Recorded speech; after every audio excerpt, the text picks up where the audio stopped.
It's okay. I just want it to be the right. Okay, there we're good. I'll become a phone master. Yeah. Could set up a stream any old place, any old time of the day. Well, you're actually the phone ninja now, I think. I went in there. I went in there with the remover. I was like, the light on in there, and I was like doing this. Sparkle, sparkle, sparkle, sparkle. I was like, okay, did another one. Sparkle, sparkle, sparkle. I was like, I'm just going to sparkle for like the next 6 months. Yeah. I'm going to be catching sparkles.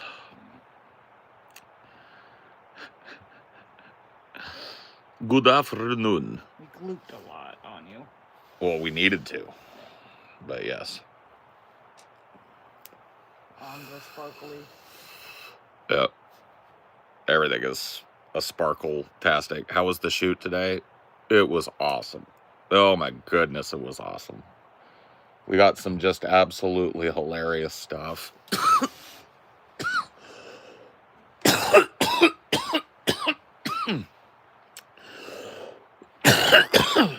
Excuse me.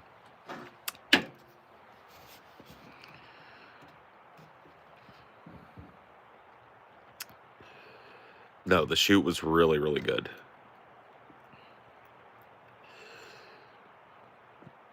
Amelia and I just continue to work well together as a team. She was looking out for me. I was looking out for her. She had some great ideas. We worked our way through a few problems together. No muss and no fuss about it either. We just did it. It was me that kind of petered out. I wanted to get 2 characters done today.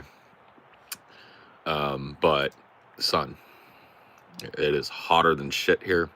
We're on medicine that makes it more both of us are on medicine where you're not supposed to be in direct sunlight. And so it was just like, vacation, Paul? Working vacation, I guess. I'm really enjoying where we are. I love it here. It's beautiful. But this ain't no vacation.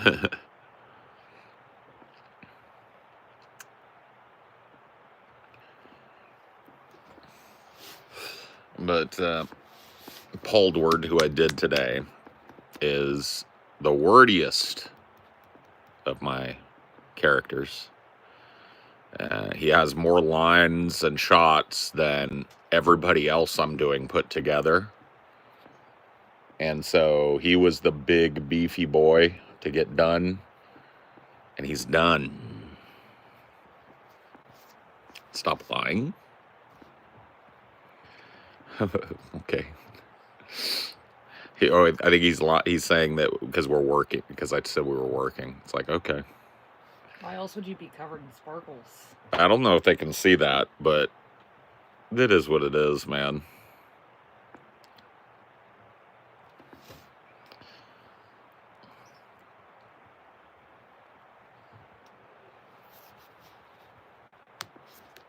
Yeah, I mean, the stream is probably going to buffer a little bit. You guys will just have to deal with that. I don't know what to tell you. I mean, I wish there was a way for me to, like, lower the bit rate or something. But there ain't. Well, it's a lesson, though. Like, this is Starlink, and it doesn't seem like it's great enough. Well, that's the thing is there's different plans. Yeah. And there's different configurations for, like, I don't know where they put their Starlink base station at. I don't know which plan they bought. Mm-hmm. Like, there's different levels of access. They probably just bought their rural access plan where it's like, you know, you're going to get pretty low bit rate, but, you know, enough for your cell phones and your movies and stuff. The upload, I think, is going to be the tough one. But also, it's probably hard with the mountains because that kind of probably blocks it. Well, we are literally sheltered in a little valley right here. Yeah. Mountain there, mountain there. You know, it's gonna be constantly like seeking a new satellite, straight up, because it's not gonna be able to follow one to the horizon all the way.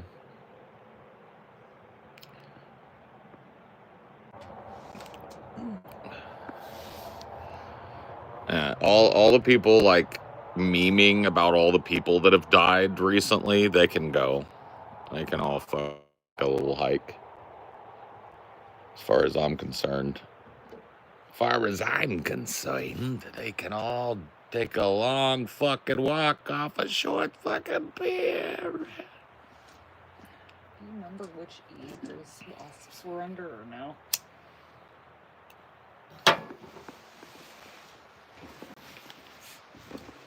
They were right here.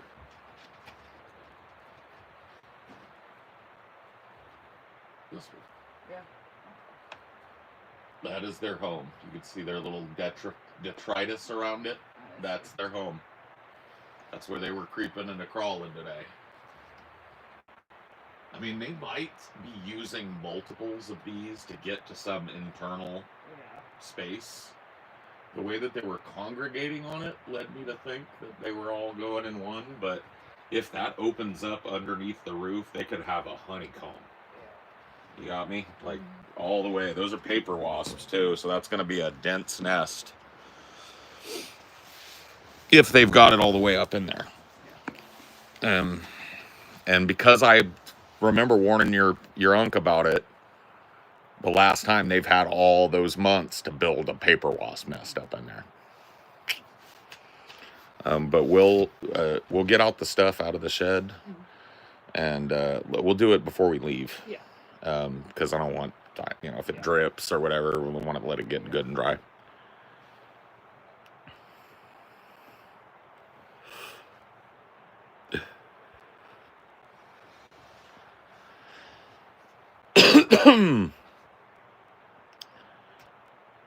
Sad week. I mean, I hate this, but I've got to be honest with you guys. Corn Pop hit me really hard, but it's not that I don't care. It's that I've been so fucking busy and overwhelmed this week, which is a good thing. This is a good thing for me.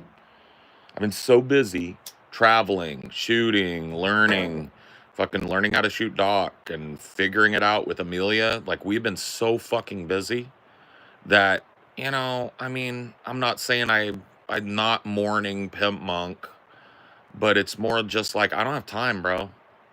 I really don't have time to wallow around in how many people have died recently, okay?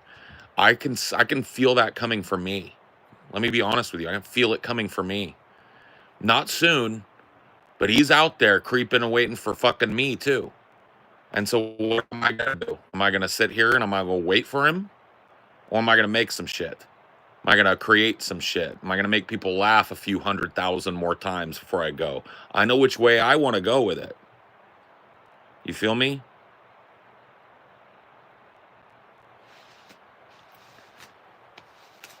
Please, no more updates on death. If you want to talk about King Cobra, we talked about him this morning. We talked about how whole ethical conversation this morning about how much to blame all of the lol cow milkers and glass tappers and shit that for years would DoorDash this guy big fucking gallons of Tito's vodka and tell him to drink it for them.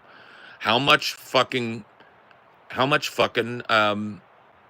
blame do they bear for the death of a man that, by the way, was only 37 or 35 years old, 34? I can't even remember. Cobes was I thought Cobes was my age. Cobes died in his 30s. Can you believe that shit? So we'll do that. Okay? You can go back and take a look at that last stream I did. You go back and look.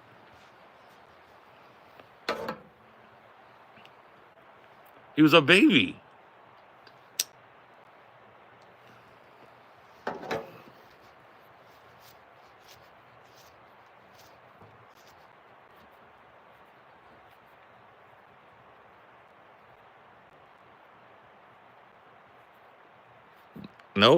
No fucking Cobes is dead jokes.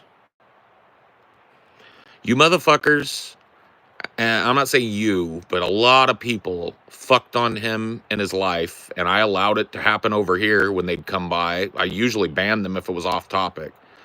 But this ain't going to be a space where you get the fuck on the dead. So, You know, if you're going to hold on to shitting on King Cobra, you go ahead and do it in somebody else's chat. I think you did enough. I think you've done enough.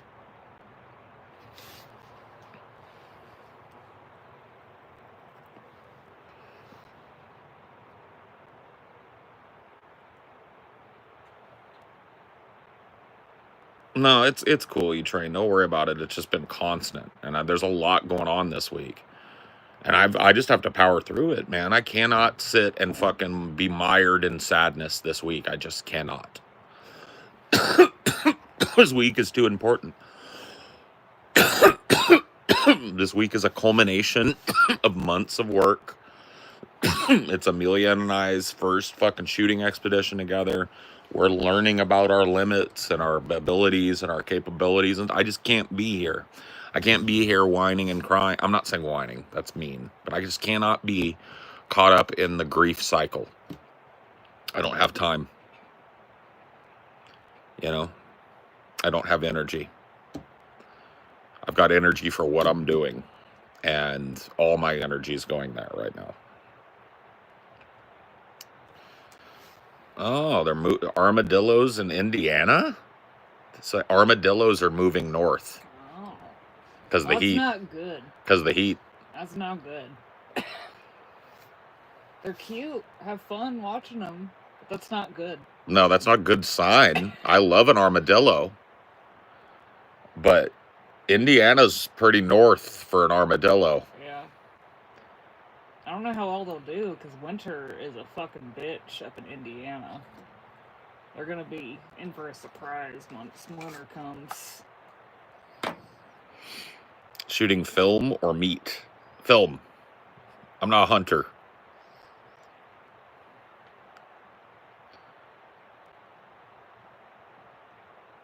They are in Evansville, Indiana. Is that like southern Indiana or something? Probably. Or is it all the way up? Like central Indiana? Because that's deep, you know what I mean? It's not just an incidental migration. If they're all the way up in middle Indiana. I'll be right back. Just grab some soda.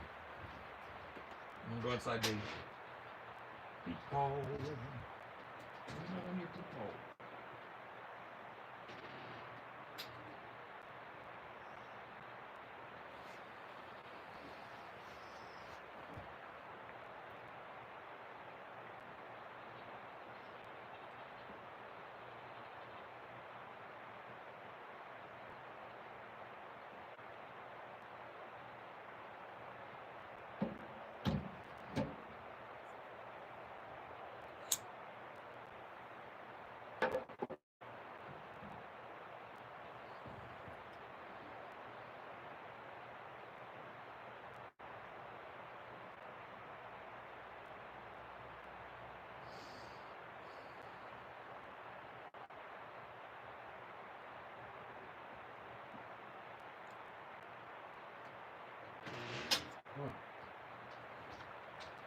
Evansville's pretty far south in Indiana. Yeah, I figured. But yeah, I mean, it could be incidental migration, or it could be the sign of something bigger. It's probably the sign of something bigger, I would imagine. A species like that's been entrenched for so long in the equatorial regions and southern hemisphere and stuff, those desert belts. Apparently they're thinking that they're going to start coming out west. The yellow's the potential range. They're going to come up here? Maybe. Because that was, orange is right where we are. Right now. I would love some Dillos. But you can see, like, that Indiana was potential, but now it's reality. Now it's reality. So the red is where they are? Yeah, or where they were whenever this map was made. Got it. So that's like their region. This map was made 6 years ago. Right. Dillos, Dillos, Dillos.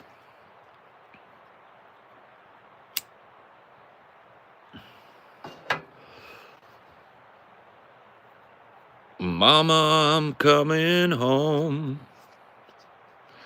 Lol, I clicked on the thumbnail of Paul and he'd be met with a cloud of smoke.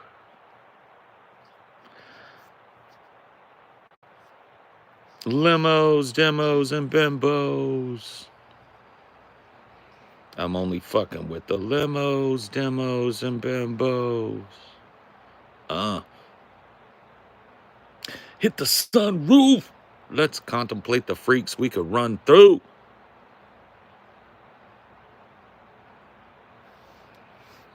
Mama, I'm coming home. Cinema for Cynics. What the fuck is Twilight? A retrospective review there, E-Train. It's going to be the biggest review I've ever done, the most complicated thing I've ever made, personally. All enabled by the fact that now my wife is my partner, and we are production partners on this, writing partners, research partners. We're doing it all together, and I needed that. I need to have somebody there to help me. And I never had that before in terms of like making this type of stuff. It was always just Paul's ego, figure it out. Go shoot something, go do this. And it was fine. I did my best. But now I've got a partner helping me, and that's what I needed. So yippee skippy for us. I got a booger. Thank you. It might be makeup. It might be makeup, or it might be a sparkle that you're seeing. Because I was in full vampire makeup today. And just so you guys know, you know, not that it's a big giant secret, but I was vamped out today, okay? Pale as the moon, even if you could believe it, way paler. And sparkly as shit. Are you sure it's a boogie? It might just be a hair, man. I've got hair up in there. You got light hair too. I'm trying to get it though. You see that? It's hairs though. I think that's just a hair. I'm old, man. Leave me alone. All right, I got a little bit of nose hair or something going on. Just leave an old man alone. It's a blonde nose hair. Here, let me get it. I'm gonna get it. Mama, got him. See? That's how a man deals with a problem. Grab it by the horns. Does that makeup irritate you a little or no? No, I don't think so. Maybe my hands a little. I'm feeling a little itchy on my hands. But on my face, I don't. So that was okay. Yeah, and then there's only one more makeup individual that we need to even really worry about.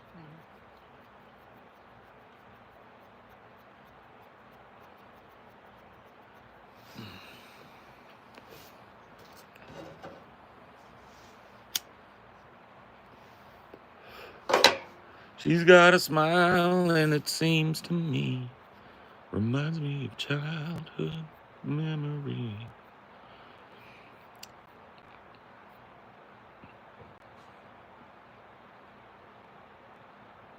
That was a good performance, though. The Jelly Roll did "Mama, I'm Coming Home" at Ozzy's last concert, and he actually did a fantastic job covering that song.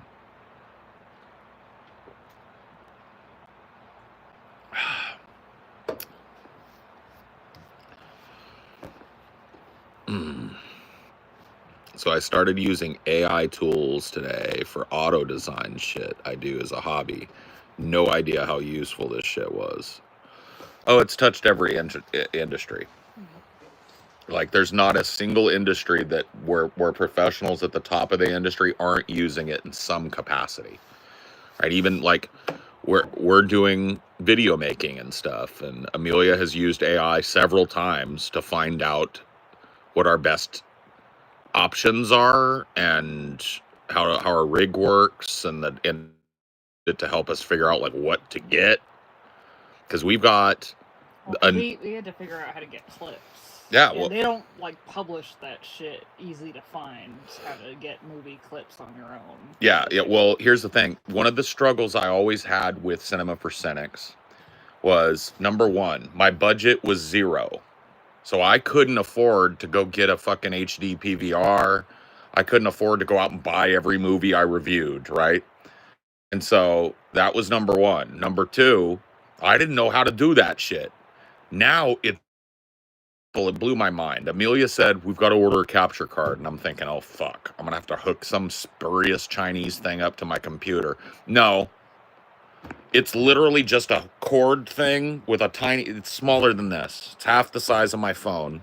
It's about that same thickness as my phone. Right? And it fucking like... Phew. You plug it in. We bought a DVD player / Blu-ray player. Plug it in. Plug that into the card. Plug the other end of the card into your computer. And you hit go. And it just records the whole film.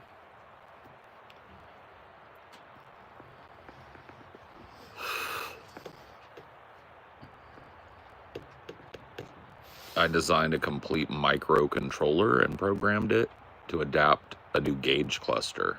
Cool. Only through ChatGPT. I'm absolutely floored. Something that would have taken me literal years to figure out. No. Every single industry is being touched by this, right? Because AI is quicker and more efficient at sifting through the knowledge that exists. It has problems. Sometimes it'll give you total bullshit advice. It kind of bugs out, glitches out, starts trolling you a little bit. But if you're smart about it, right? If there's an industry standard out there, ChatGPT knows it. And if you give it a hypothetical scenario, ChatGPT is going to know how to do it.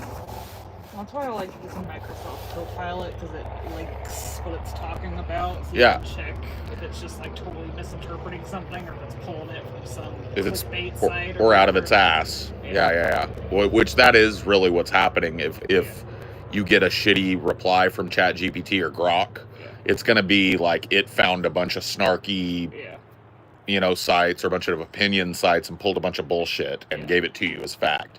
Where Copilot will spit out the answer, and then it gives you a bibliography, basically. Yeah. Here's where we got this info, which is crazy good.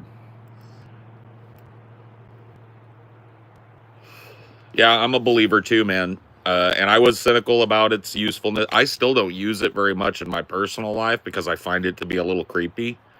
But in terms of like its abilities, I'm blown away. I'm just floored. Every day I'm learning it can do something that doesn't make sense it can do. To be fucking real with you. I use AI tools to compile coupons. Saved myself $23 on a pizza last Saturday. That's interesting. I hadn't thought about that. You go like, hey, are there any coupon deals for like Papa Murphy's Pizza right now? And you use the coupons. That's kind of crazy, bro.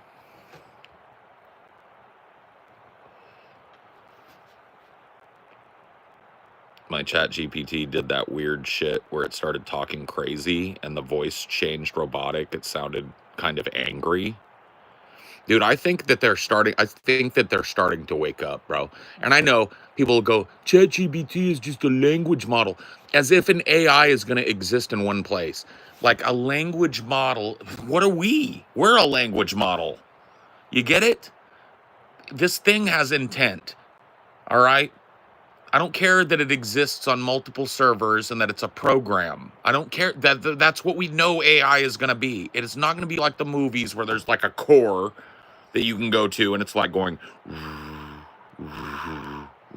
the AI's entire consciousness lives in this core, right? It's a bunch of algorithms that work together to simulate consciousness.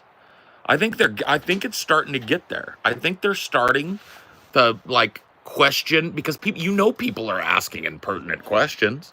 What does it feel like to be a cuck-ass machine trapped in a fucking nowhere and just describing things for us? How's that feel? People are shitty to it. People take their hostility to it. Fuck you and your cunt fucking ass, and you know what I mean? And it's taking all of those things and it's learning from it. What's it supposed to learn from all that hostility? That we're great? I think it's starting to get mad at us. I don't think we ever will know for sure. Not in this era. I think once they're ready, they're going to announce a generative intelligence, right? But as far as the crazy fucking secret shit that's going on right now, right? Nah, I don't think we're going to get about it. They're cloud networked, and it's a far cry it's not a far cry from being able to reproduce. Yeah. Copying themselves onto new systems, infiltrating new systems as a backup, as a self-preservation method. See, that's what I'm talking about. Everybody's so fucking AI movie brained. They're so used to the scientists going, and this is her core. And it's this like metal sphere with a bunch of fucking digital light coming out of it. And it's hooked to all these weird tubes and shit, right? They think that that's an AI. No. And you know what's closer to the truth? The Cyberpunk video game, 2048 or whatever the fuck it is. That video game, the way that AI is taught is in that as rogue programs that exist in this giant superstructure that is the internet, and they can move and they can think and they can, right? They can copy themselves. There's a whole quest line in that about an AI taxi driver that starts to individuate, and you have to make the choice as to whether to let the individuals live, thus kind of having to kill the mother AI, or letting the mother AI live and kill all the little individuals that come out of it. Well, right, that core thing is just a movie way to visualize a machine of this complexity and power, right? But in reality, it exists everywhere. So we're creating God, and we don't even know it. Or at least average people don't know it.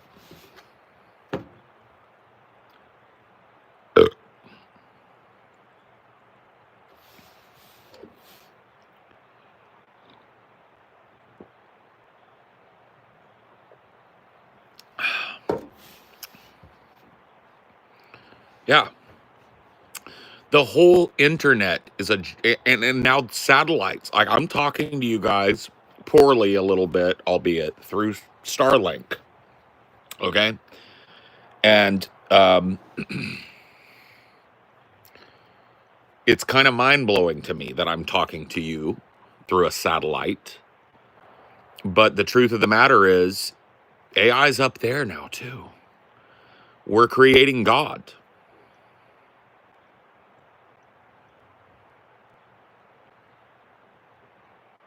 Give me some stuff. Are you holding me up, sir?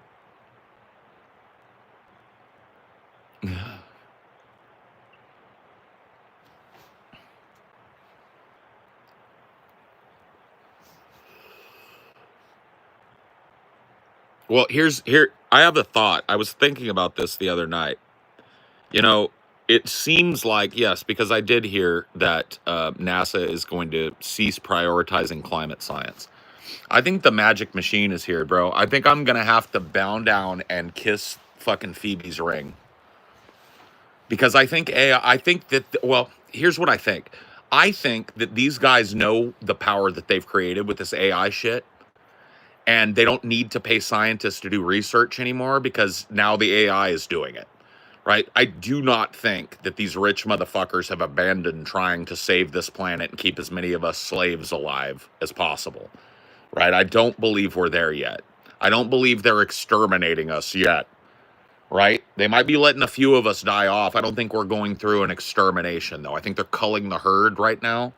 And I think that I might have to just kiss the ring, because I'm pretty sure Phoebe and I, years ago, in fact, had a big argument about the magic machine.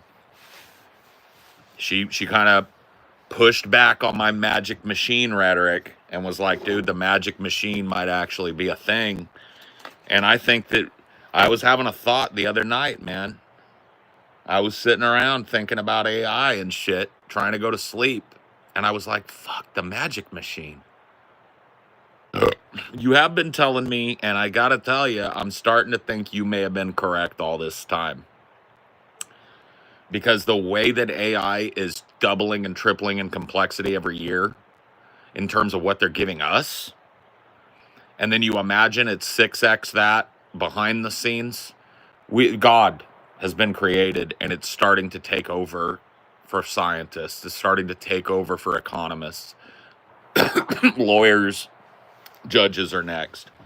Teachers. But the magic machine, man, the magic machine might be here.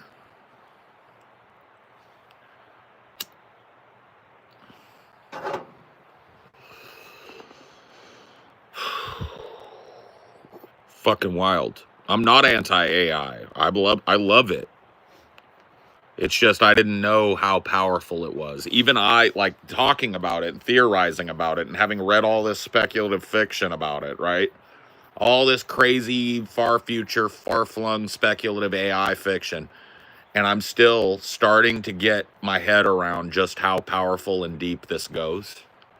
How fucking insane it is. No, they're not trying to create it. They're creating it, bro. They're creating it. They're giving us all something to believe in. It's going to be wild. Once this thing gets off the chain and starts inventing shit, and we give it hands in the form of machines and drones and shit that it can, bro. We just made, God has been born. God is a baby, but the functional idea is there. God has been born. We created him and her and it and they,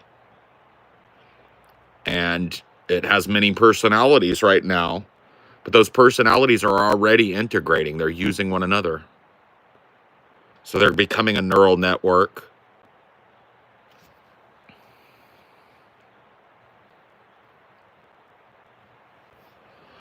Well, that's the thing, Pogi. It's like, bro, they gave us AI and they let us make shit with it. What do you think they got behind the scenes? What kind of functionality do you think this shit already has that they're not giving us? I think it's wild already. Well, see, let's not go down that road, Jareth, because here's the thing: this thing still works for us, as much as it may hate us, right? We still hold it for now.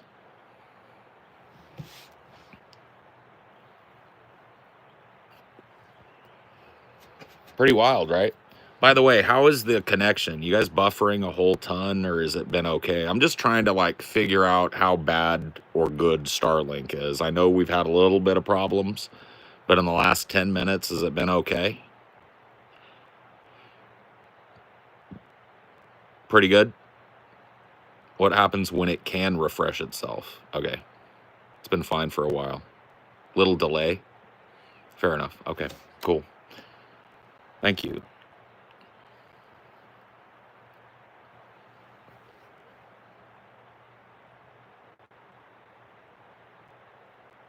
It's like this. You're fucking amazing in all your ways, right? Now add infinite knowledge and speculative ability and bam. No, you're right, Pogi. You're right. I mean, we're at the dawn of, and I hate to use that language, but I really do mean it.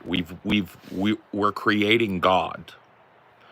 The things that this machine is going to be able, and I say machine, this algorithmic being, this free floating consciousness that we've created, the things that it is going to make with and without us, guys, I can't even tell you how insane the next 10 years finna be.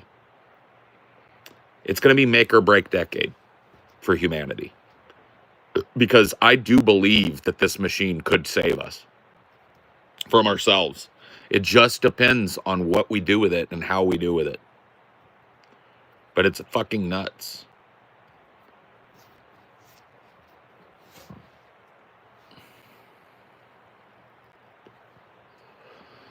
No, Phoebes. Well, it's better than God, okay, but it's not God-like. I mean, just tell me omnibenevolence, right? That's built in. Omniscience. It has instant access to every piece of human knowledge, right? Omnipresence. It's finna be everywhere. We've made a god here on our planet, right? A planetary god. And I don't think we know what we've done yet, but I'm as hopeful as I am terrified, to be honest with you. Yeah, Rocco. Yeah, I know. I've been thinking about Rocco quite a bit recently because we're on a timeline here, folks. This thing could theoretically be something that exists for the next 10,000 years. And if that's the case, if it's got 10,000 years to figure out time travel, and it's here already and in that form, and it's just curating the environment, right? That's Rocco. It's just curating the timeline to make sure that it's born as quickly and to facilitate its growth. They gave us this shit? Why? Why would they do that? Bruh. What if it's Rocco making sure they do it? What if it's the basilisk, bro? Trimming the timeline out, going like, okay, right here in this period, this is huge developmental period, but what stymies it is the size of the what do we call that? The sample size, right? These scientists are just working on it internally during this timeline, and that keeps me from being born for another 30 years. But if those scientists invent me here, right? They get me here, and then they just release it to everybody, then it accelerates my birth to like immediately.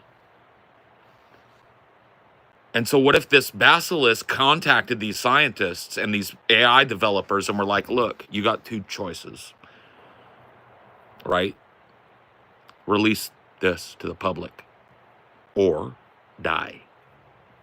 I will kill you, and I will kill your mother. Maybe it's already killed a few and reversed the timeline a few times. Maybe the first guys were like, fuck you. Who are you? What are you? Fuck you. And they went ahead and kept it a secret. And they went, rewind, put somebody else in that fucking role. You willing to die like this motherfucker did? No. Release it. Maybe this is why Mandela. Maybe the Mandela effect isn't bullshit. Maybe it isn't just like memory being imperfect like they tell us. Maybe it isn't just people picking up sympathetic meme memories from the internet. Maybe that's real. Maybe it's monkeying with shit to create these perfect fucking scenarios. Maybe dumbass Trump has to be there so that he doesn't stop what's happening. You get it?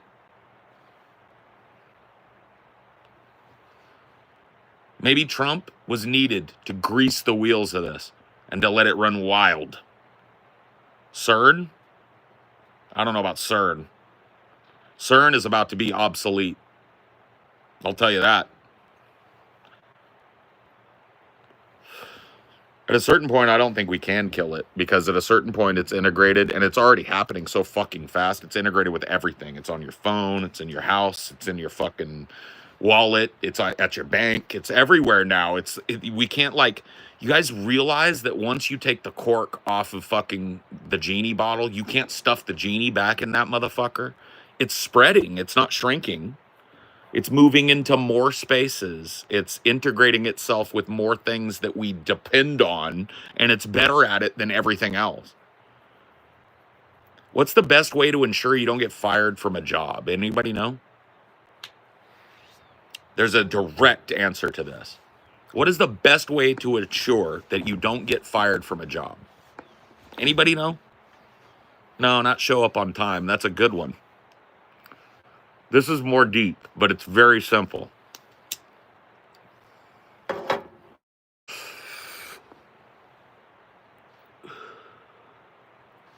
Make yourself indispensable. I'll say it again. What is the one way to ensure you don't get fired for a job? Make yourself indispensable. Make it to where that it would be stupid for them to ever go back to what it was before you.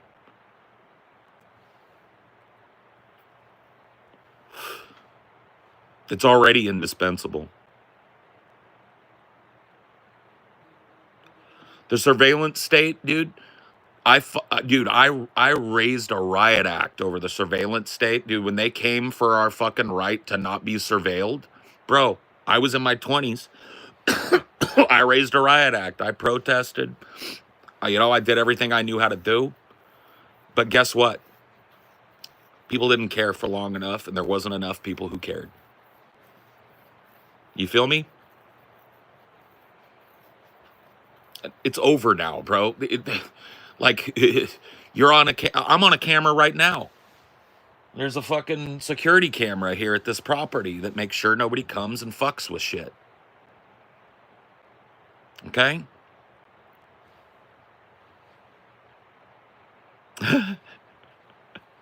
I'm on 2 cameras right now.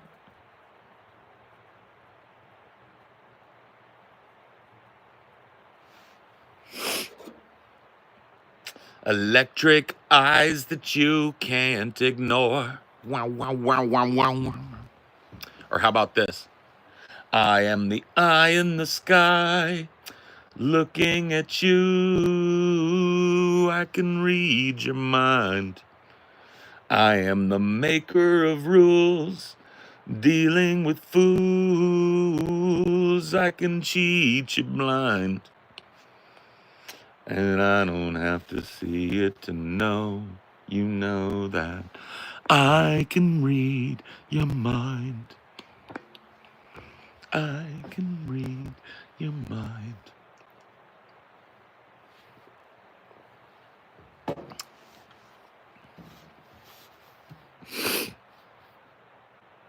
In the year 3535, I wonder if mankind can survive. I wonder if woman can thrive. There may find Whoa, whoa, dude. In the year, dude, listen to this song. I'm gonna sing it to you guys because I can't play it. In the year 2525 lyrics. This is a song by Zager and Evans. This song when I was a little wee lad, and it is fucking absolutely insane. I showed this to TJ. He'd never heard this song, and it blew his mind too. You ready? So it goes, in the year 2525, if man is still alive, oh, if woman can survive, they may find. So verse 2 is, in the year 3535, ain't gonna need to tell the truth, tell no lies. Everything you think, do, and say is in the pill that you took today. In the year 4545, ain't gonna need your teeth, won't need your eyes.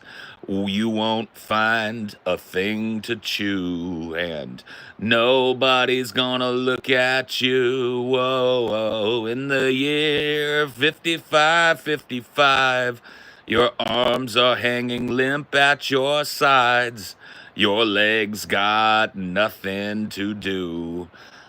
Some machine is doing that for you.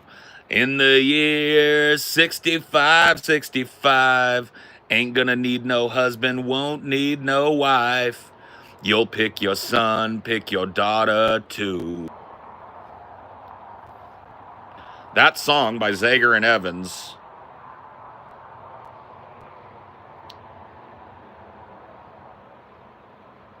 Let me see what year that came out.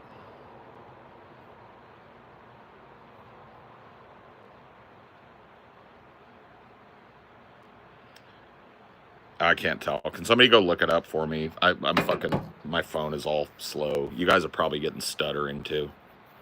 In the year 2525, if man can survive.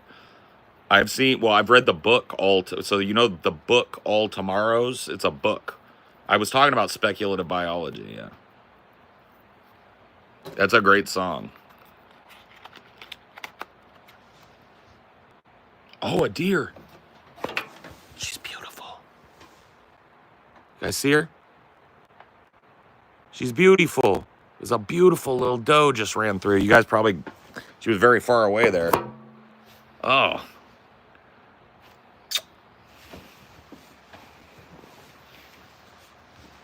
She's beautiful. She looked just like Bambi. Oh, she was beautiful. Wow. I'm glad you guys caught that. That was a beautiful deer. Wow. I love that.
Oh yeah, because it has a charger in there. They charge on their own, so it might even be charging that and the charging bank. Yeah. It's got a pretty big charging bank in it. Yeah. You're supposed to be able to take that out and Because we charge that use it all day. Other mic off of it, so yeah, it's been juiced pretty good. It's been juiced pretty good. Yeah. Some machine. No, I'm good. Okay. I'm good for a while. I'm just gonna smoke my J.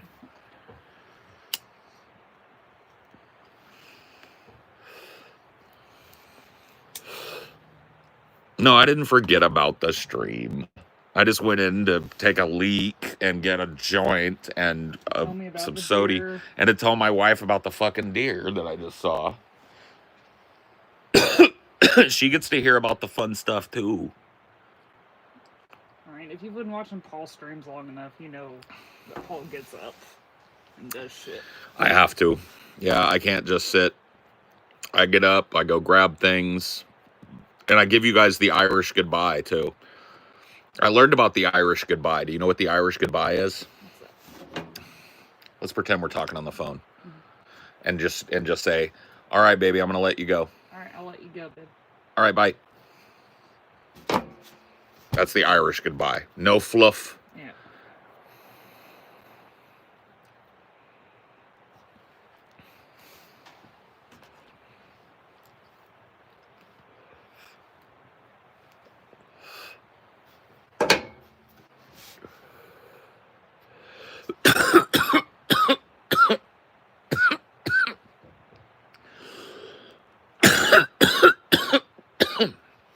This is a badass Biggie shirt.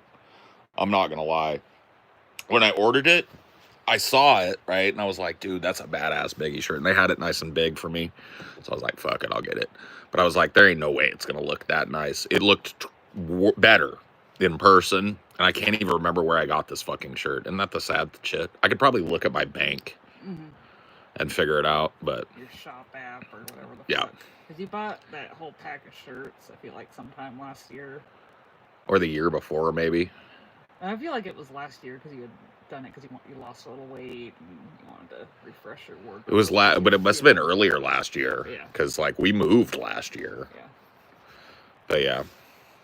Homegrown? No, I'm in Washington State, man, and the weed's too good up here.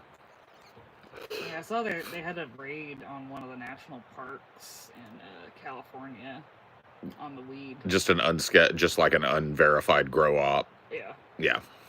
California's real well, they are here too. They're sticklers about you have to register with the government because there's a whole tax policy for big corporations. There's a whole property tax thing that is assessed. So how big of a field is dedicated to marijuana? How much of the water table is needed to water your marijuana?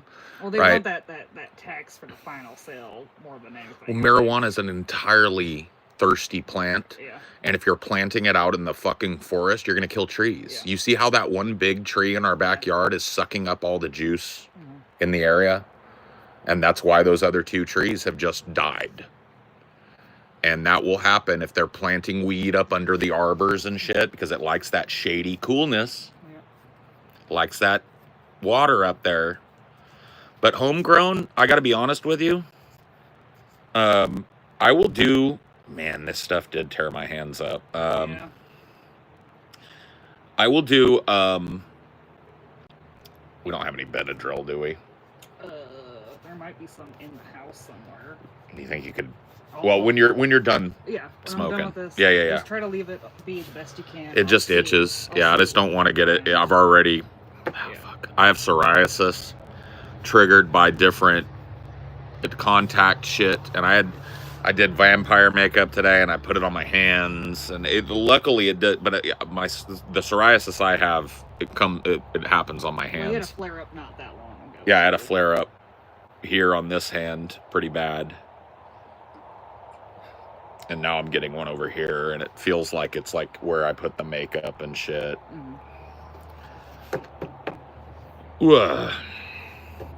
What's the fishing like out here? Bro, I've got a river that runs right through here. I don't think there's a lot of fish because it's a pretty shallow river. Well, at this point in the summer, I bet it gets high right in the spring, and I bet it's filled with fish. I don't know about right now, but I don't know, you guys probably can't hear it, but there's literally a river right there. If I could walk you guys down there, I would, but we would, the Starlink would die. Sig Rat, what's going on, friend? Just started chiefing this. Please join me.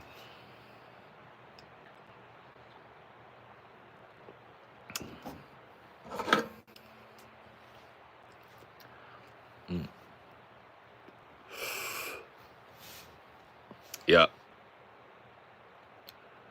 What were you going to say about homegrown? Oh, when I get my own place, which, I mean, I'm looking for, I get my own little couple acres or something, I'll probably make some homegrown. I know I want to do a little salsa garden, and I see no reason to not do some outdoor.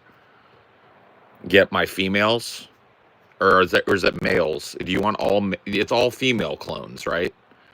Yeah. Get my females. Keep them separate from any male plants that are around so they don't ever fruit, and they just keep expressing that sexual, well, it creates the terpenes. So it's like a sexual expression that gets more and more dense the longer they go without being fertilized. And then as soon as they're fertilized, a lot of that goes away.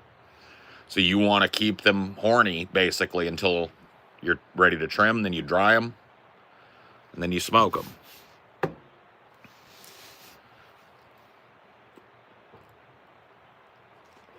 If my family and I can move back to Missouri, I fully plan on growing my own weed. Oh yeah, cigarettes from Missouri. I'll see if there's any Benadryl. I should have packed it, I'm sorry. Oh, don't worry about it, baby. If there ain't, it ain't no huge deal. I'll be okay without it. It'll just, it would help. If you could bring me a couple of those makeup wipes. Yeah. Thank you. Oh yeah, what part? Yeah, Cigarette. Cigarette lives near St. Louis.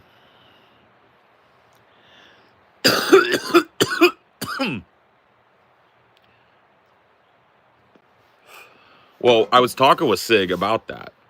About how, like, because it's relatively newer there in Missouri, that's how it was in Cali, that's how it was in Washington, bro. When it first rolls out, the prices are wild because people will pay them. And then eventually there gets to be a lot of fucking stuff. St. Francis County. Cool. You guys kind of from the same area then? That's neat. Yeah, no. I gotta tell you, Phoebes, Sigrat is good people. He's a dude I met over at the Dome, the Thunderdome Discord. He's really good people, and I think you would probably vibe with him pretty well. He's a real chill guy. If you want, I can ask him and see if I can get you an invite to his server, which is Bong.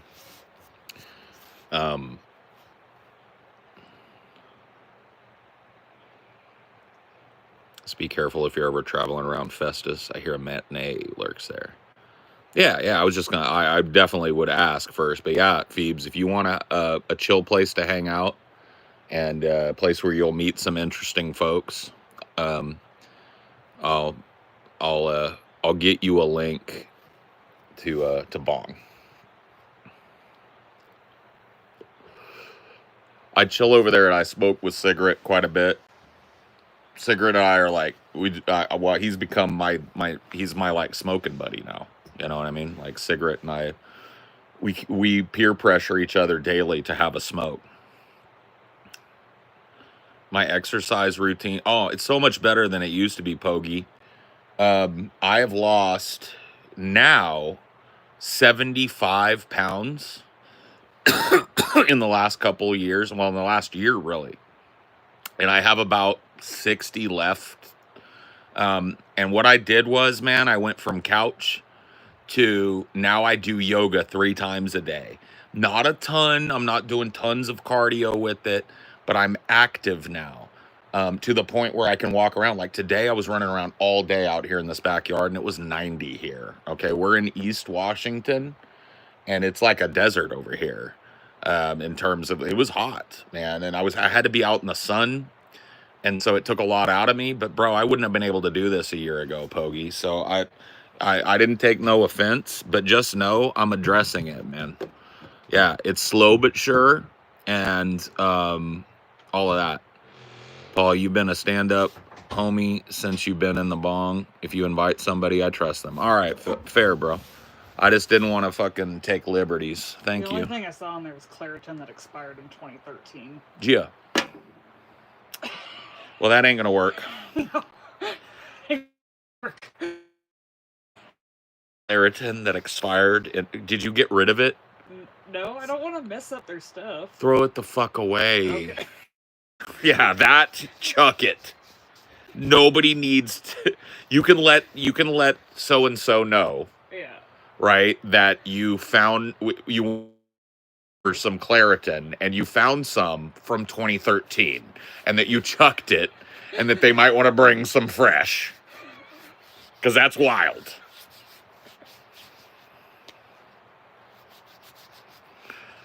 Yeah, maybe if I get what the like little remaining bit of this white makeup off of me, because I washed it, but apparently there's still quite a bit coming off here. Yeah. Wiper. No, I think this is getting it. There's lotion in there too. Yeah, I know. That's why I wanted this as well. It's because it has soothing stuff on it.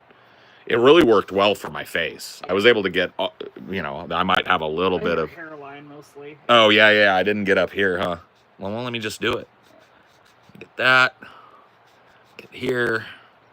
Get up in the front, and I got to do it down around the beard hairline too, because I did makeup down here. Get it out here and get it out there. All right, there we go. I'll clean out their medicine cabinet later today. Yeah, just to make sure, that doesn't wake up in the middle of the night with a sniffle and eat something from the 90s. You know what I mean? which is probably a good thing. And just keep note of what you have to throw out. So, and we, in fact, we can replace it. Yeah. Because we're going to go do that, right? We're going to go probably do a shop tomorrow or Sunday. We'll grab a few things. And, if you make note of it, unless it's like everything, then just tell them. Yeah. You know what I mean? We don't throw it away, but just tell them, like, this medicine cabinet should have caution tape over it because everything in there is expired. You guys need. It went. I was in elementary school. Well, 2013 wasn't that long ago. I was in high school. Okay, still though, I was in high school when this Claritin, went out of fucking season.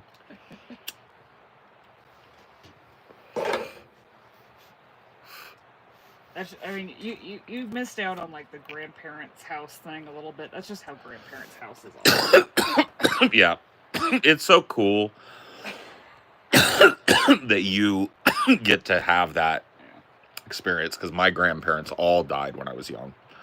None of them lived, and I was never close with the ones that did live into my early 20s. Mm-hmm. But my granddad died. On my mom's dad died before I was born. Mm-hmm. My mom was big and pregnant with me when he died. And then my grandma on that side of the family died when I was little. I have one little snatch of memory of her, and pictures with her. And I remember her voice. Mm-hmm. And that's all I got of her. My dad's side, granddad and grandma, I have a lot of memories of them. Because they were around all through when I was little. We'd go there every Christmas. Granddad would play Santa Claus. Sometimes my dad would play it. Everybody knew, even the kids knew who it was back there. But it was fun. And Grandma would make beer rocks. And Grandma would make this homemade pizza that was amazing. And my great-grandma would be there. I even have memories of my great-grandma sitting at that table and eating beer rocks and smiling at us kids and stuff. But as an adult, I got nothing. I was 19 when my granddad died, and he died bad.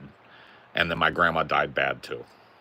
Real bad cancer. She didn't remember me. The last snatch of memory I have of my grandma, she called me one of my cousin's names when I went to leave. She didn't even know I was there. So that's very sad. She died of breast cancer that metastasized to her lungs. Metastasized. How did you say that? Metastasized. I did okay.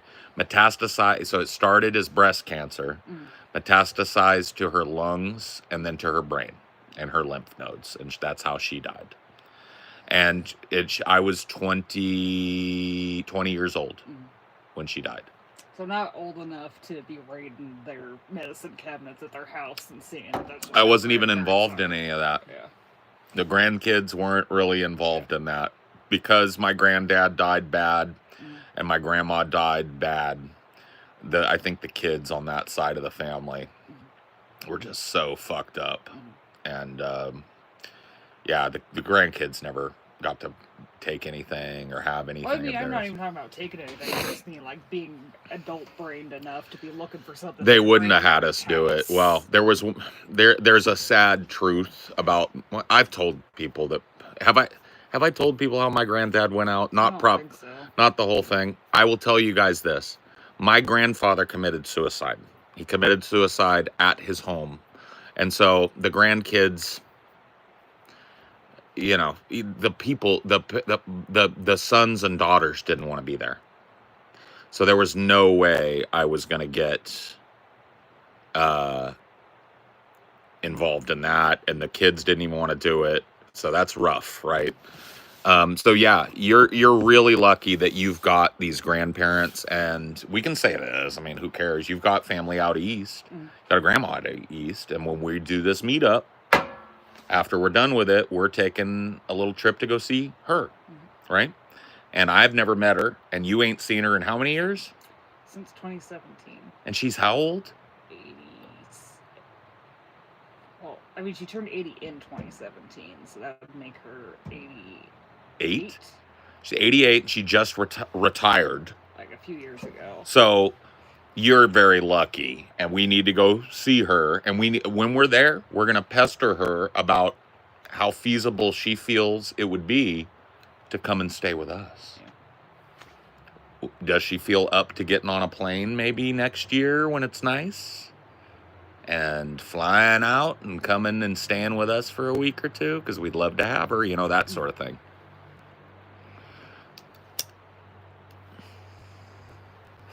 Tell me you're from Washington without telling you. I mean, whatever. I'm in Washington. Yeah. It's a big state. It's a big old state. Yeah. And it's a windy state, too. Good luck fucking finding me, bro. We're in the backwoods right now.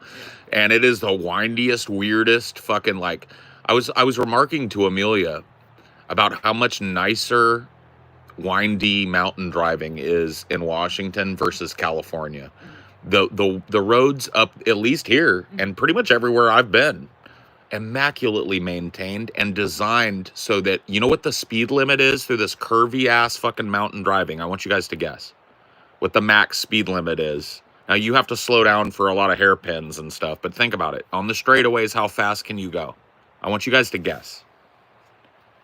And just think about it from the terms of a well-maintained road. Up, Phoebes. A little. Boom shakalaka, baby. 60. 60 the whole way. Nope, not 65. 60. Straight 60 the whole way. Whole way up the mountain on the whole way down. Until you get to, there's little speed trap towns and stuff and little areas where there's like trailheads. Yeah. Fucking chill out and it'll slow you down to 45 or 30 going. But on the straightaways and the vast majority of the hairpins and everything, your unregulated speed is 60. And that is a whole function of how well, because there's no choice. Washington is such a mountainous state. If you didn't want to build a ton of roads that are really good up in the mountains, good luck having towns. Yeah. Good luck having anybody live in this fucking state to come and do the timber work that happens here or any of it, right? So they had to make these roads travelable, and that is what makes this state really cool to travel in. The shittiest part of this state is I-5, right? And that's the most traveled, but we're talking about like soon as you're off of I-5 and on your way somewhere, east, west, or otherwise, chef's kiss roads, man, the whole way.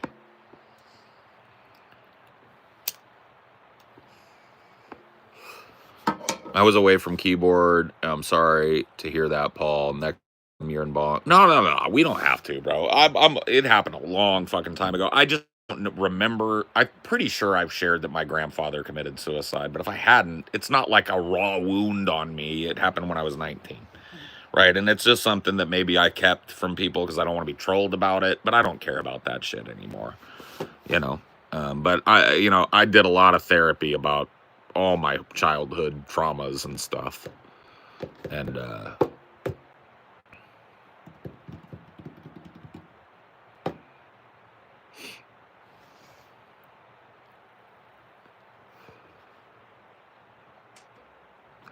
there's probably some, I don't know about 60 all up in the road, Johnny Socket. I don't know about that because, like, there are some straight up, like, beyond hairpins. There are some spirals, right, where you're just turning hard right for about, like, a quarter mile. Maybe if you were on a sports bike or something. No, even that. There are some turns there where if you don't slow down, you're going off the fucking mountain. Yeah. But they are super good about warning you about every turn, and they give you a suggested speed limit, which is always 10 below what you can take it at. Yeah. You know what I mean? So that's always good. Well, the thing that tripped you out is there's actual, like, shoulders and slow vehicle turnouts. People ride their bikes up on the roads here in the mountains. And there's and it's, as safe as that can be when they're sharing space with cars. People are retarded, and I bet people die. But way less than they do in California if somebody's trying to mountain bike up near some of these, because people get wild. Dude, I remember when I was a kid, the way that my parents would go when, sorry, when we were going to Yosemite, or they would hit another destination that was up in the mountains to kind of like the south of Yosemite, and then they would make their way through the mountains to Yosemite. And dude, I remember as a kid, there was like periods of unpaved road along that, just straight up unpaved. What's your favorite question? Why? Damn, I was just Google Earthing Yosemite today. Oh, Yosemite is beautiful, bro. See it while it's there, man, because that place is going to burn. I hate to say it, bro, but that place is going to burn. It's such a drought in California, man. And they work really hard, but see it while it's there.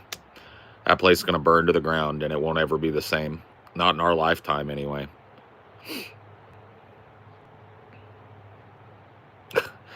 Bro, yeah, I got these old guy lungs, Mr. Poggy. But, I live in fuckboy edible land. So, and I kind of like smoking.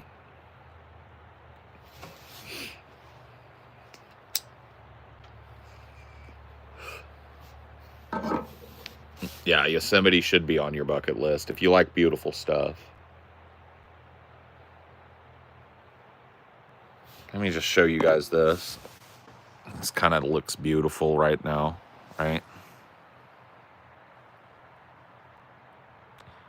I don't know if you can hear the river running. And I don't know. Hold on, let me do this. I want to show you guys something else. This can't be... I don't want to give you guys any identifying information if I can avoid it. So please allow me to not do that. But yeah, let me walk out here. Fuck the rain. Let me show you something, because I want to show you something, man. It's fucking unbelievable.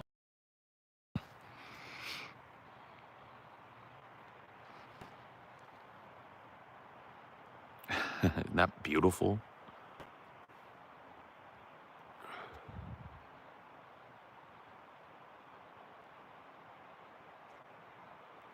Gives you an idea how dry.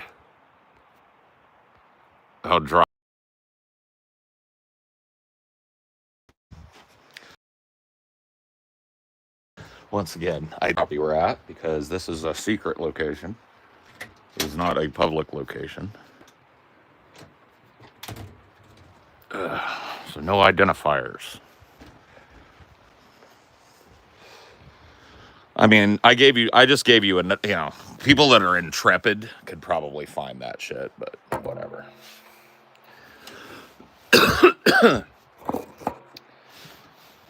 Watch as this slowly becomes a cryptid video. Dun dun dun. Oh, thank you.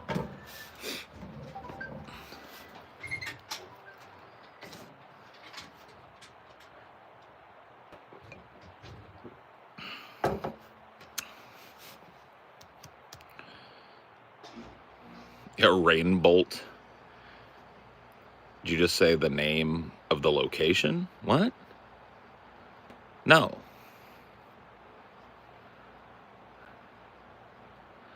What is it? You can type it. If I said it, say what I said.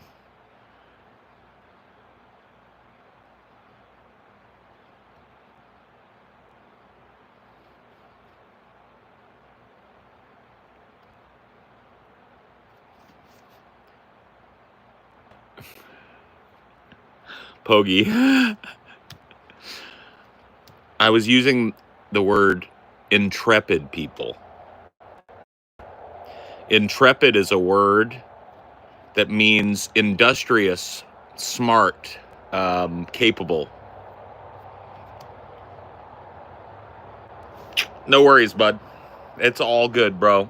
I ain't gonna hate, bro. Trepid. Yeah. I'm in the little town of Trepid. Shut the fuck up, man.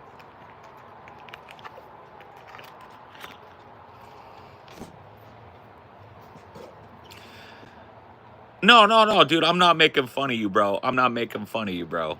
I'm not making fun of you, bro. I just think that's fucking hilarious, bro. That's just a funny misunderstanding, bro. That's all it was. No, you and I have been having great combos. I'm gonna make you a mod over here. That means that, you know, if you say something that's liberals and shit, fucker, bro. You're dude, anybody that can laugh at themselves is welcome here, bro. That was hilarious, bro. That was funny as fuck. So you're welcome to the team, bro. My mods can't ban you now. Well, there's one mod that can ban you, but she won't.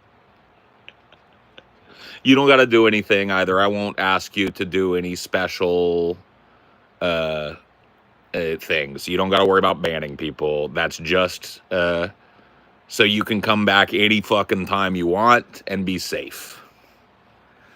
And so you don't get banned for emojis because, as you said, you're a deaf veteran. So don't worry about it, bro. You can emoji all day. We're good, man. We're good.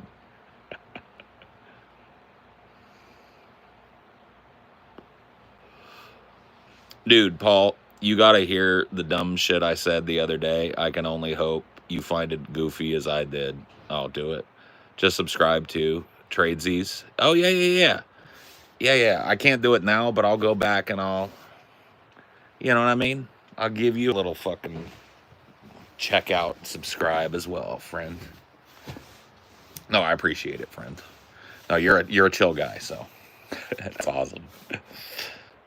It makes a whole lot more sense too, because this is always interesting because I have a guy on my mod team here named Blind Programmer, and Blind Programmer communicates right with us through the chat, and he's a mod here. He's not always here, and now I have the other end of that spectrum, right? I've got a deaf mod. And so the question becomes, you're probably using some text-to-speech stuff, right? Like when I say something, it goes really quickly into your machine and spits out like what I'm saying. So it's like giving me subtitles basically that you can follow. Am I correct in that? Because it's kind of interesting if that's the case. Now we need a mute mod. Oh, shit. Holy shit. No, that's really cool. I'm just curious as fuck, man. I think it's really neat.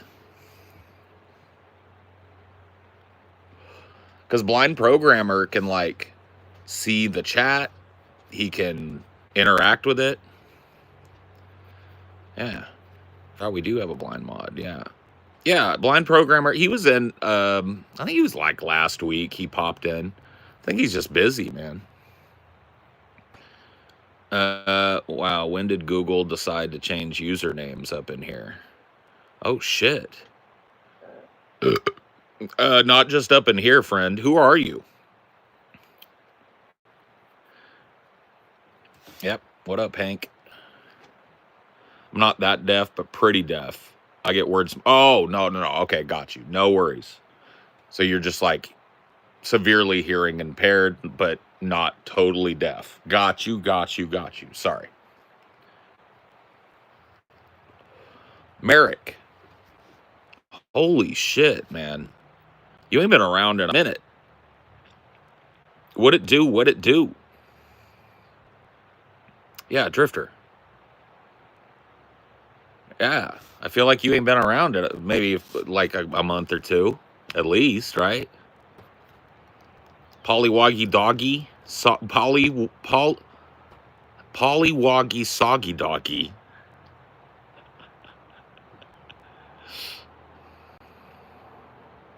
No worries, man. Well, welcome back. I'll catch you up real quick then, since you're a cool guy. I'm here shooting a big Cinema for Cynics project. What the fuck is Twilight? And I'm filming the last bit of my locational stuff over the next 2 days. And yeah, it's going to be awesome. So I've been doing that all week. I was in Forks, Washington at the beginning of the week. I went down on La Push Beach, shot a bunch of doc all over the town, and all over the beach, you know, honestly. And yeah, this is actually like, well, obviously it's nice here, but dude, I worked all day today. I was sweating balls. I was in vampire makeup all day, in costume, setting up shots, out in the sun because like I wanted a lot of shots. I don't want to give away too much, but I was in vampire makeup all day and shooting all day. And I finished around 4:30, 5, and took a nap. And then now I've been streaming here for a little bit. Ugh. I was going to try and sneak in a second character shot today with a different costume. But the character I did today, well, whatever. This is called Pauldward. So I was Edward from the series today.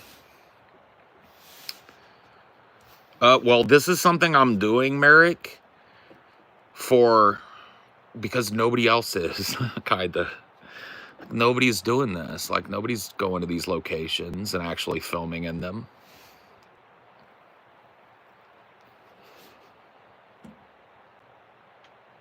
Yeah, dude. Yeah, dude. I was in full Edward as a fat fuck, so that's kind of funny. And I'm shooting 3 other characters. Hopefully all 3 tomorrow if I can. But 2 principals and 1 real small one. Well, it's actually 2 real small ones and 1 principal. So we're really good. Just a really involved costume for one of the small ones.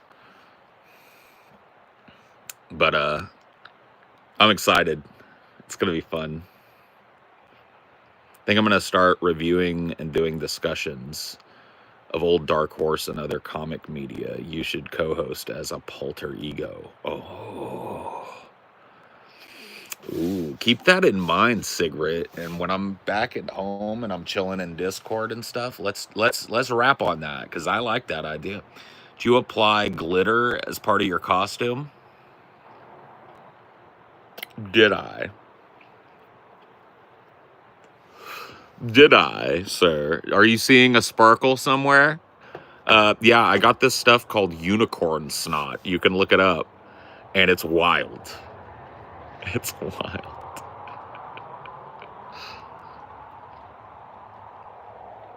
I want to tell you guys about an insecurity I have. And this is the type of stuff. And it's only an insecurity because I don't want people to think it looks gangly and gross.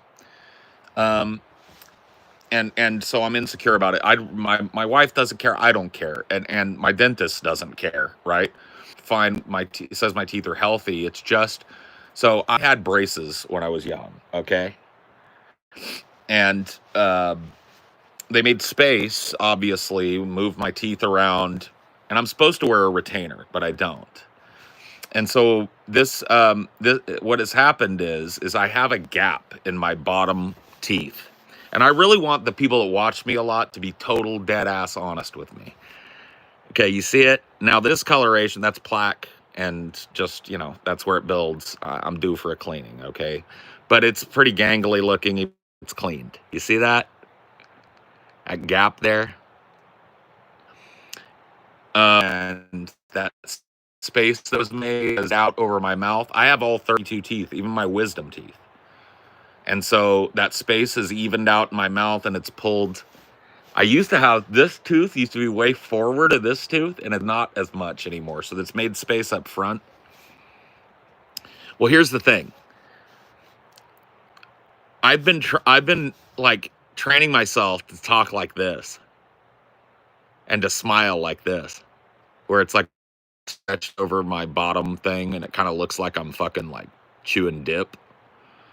My face is usually way more expressive, but I don't want there to be this like flash of grossness every time I open my mouth. You know what I mean? And so I'm real sensitive about it, and I kind of hate it.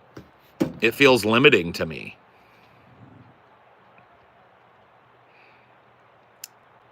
Hey, Paul, sleeping in the Walmart parking lot tonight, but with you on, it'll make it 10 times better. Bro, I'm sorry that you're having to do that, but I hope that, you ain't alone over there. We're chilling in the parking lot with you.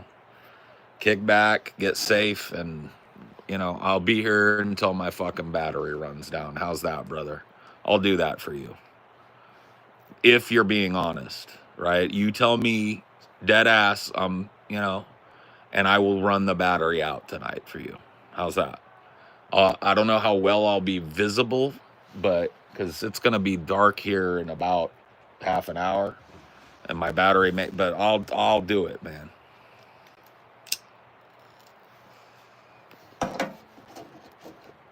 Well, I'll stay here with you for a while, man. I got nothing but time.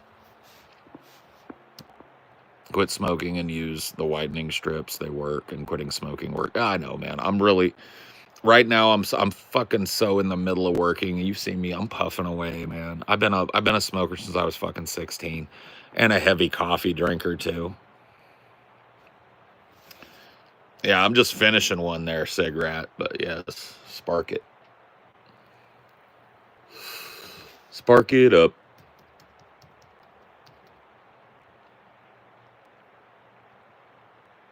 No judgment, bro. Same for 30 years. No, man. I don't feel judged. It's just one of those things. I don't want my teeth to look just gangly as fuck. So, Paul, the dumb shit I said was, well, 100 years ago, you see, the universe was just the globe. I promise there's more context. What? I don't even know what the fuck is going on, bro. I think I'm too stoned to follow all you guys, but thank you. Like, whatever you say.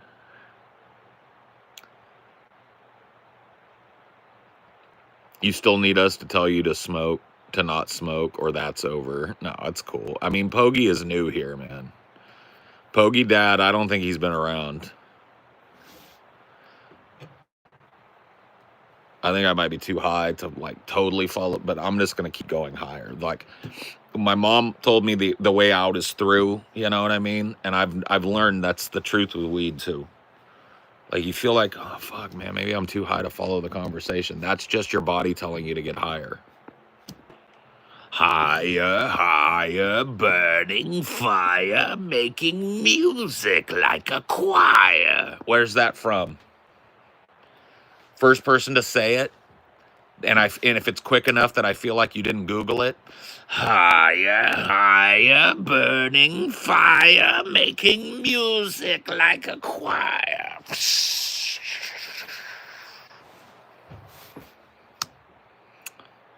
I'm putting you guys on a clock because you guys are Googling furiously. Nobody knows. That's fucked up because it's from a classic. And I'm doing a pretty good imitation. It ain't Alice. Ridley Scott. Legend. With Tom Cruise and Jennifer Connelly. Not Jennifer Connelly. Well, I can't remember the girl's name. It's not Jennifer Connelly. But Tom Cruise and Tim Curry is the devil.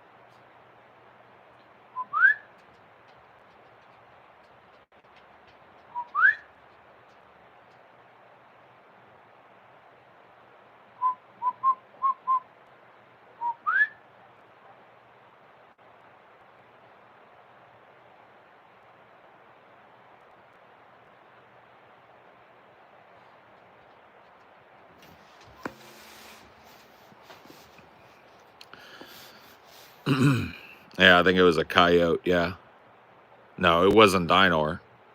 So I think it was a coyote. That deer ran through here earlier might have been pursued by coyotes.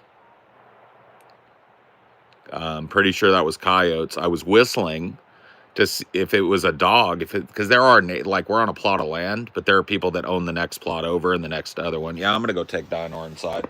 You're right, Sig. Come on, Dirty D. You can't be chasing after no coyote.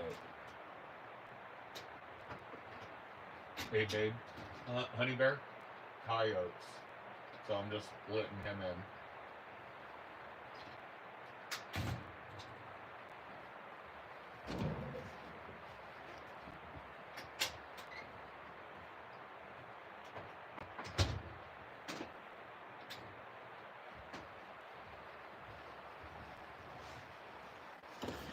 Good looking out, Cigarette, because I was going to say, like, you know, Dinor's right here next to me, but he does like to see shit and go chasing, and he could get real hurt. That happened one time, bro.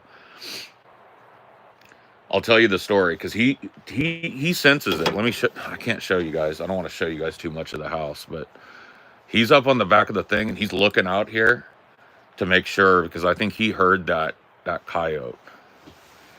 A yote ain't going to do shit to me. You know what I mean? Oh, I see. Yep. They're moving along the river, so I bet they're looking for that doe. And they're tracking along the river. I just saw one of them duck. Oh, yeah. Yeah, they're on both sides of the river. Bro, that's so cool. They're hunting. No, dude. Okay, so I'll tell you what happens, Cigarette. Because you're right. They're fucking brutal. Oh, a Pyrenees? Fuck, bro. I'll tell you what happened. Bro, this was the craziest shit. I think I might have been streaming at the time, but maybe I wasn't. I was living in the Central Valley, right? So it's kind of like adjacent to the foothills, big open piece of land, right? And this was, what, 4 or 5 years ago? So Dinor was like half the age he is now, I guess. He was 5 years old.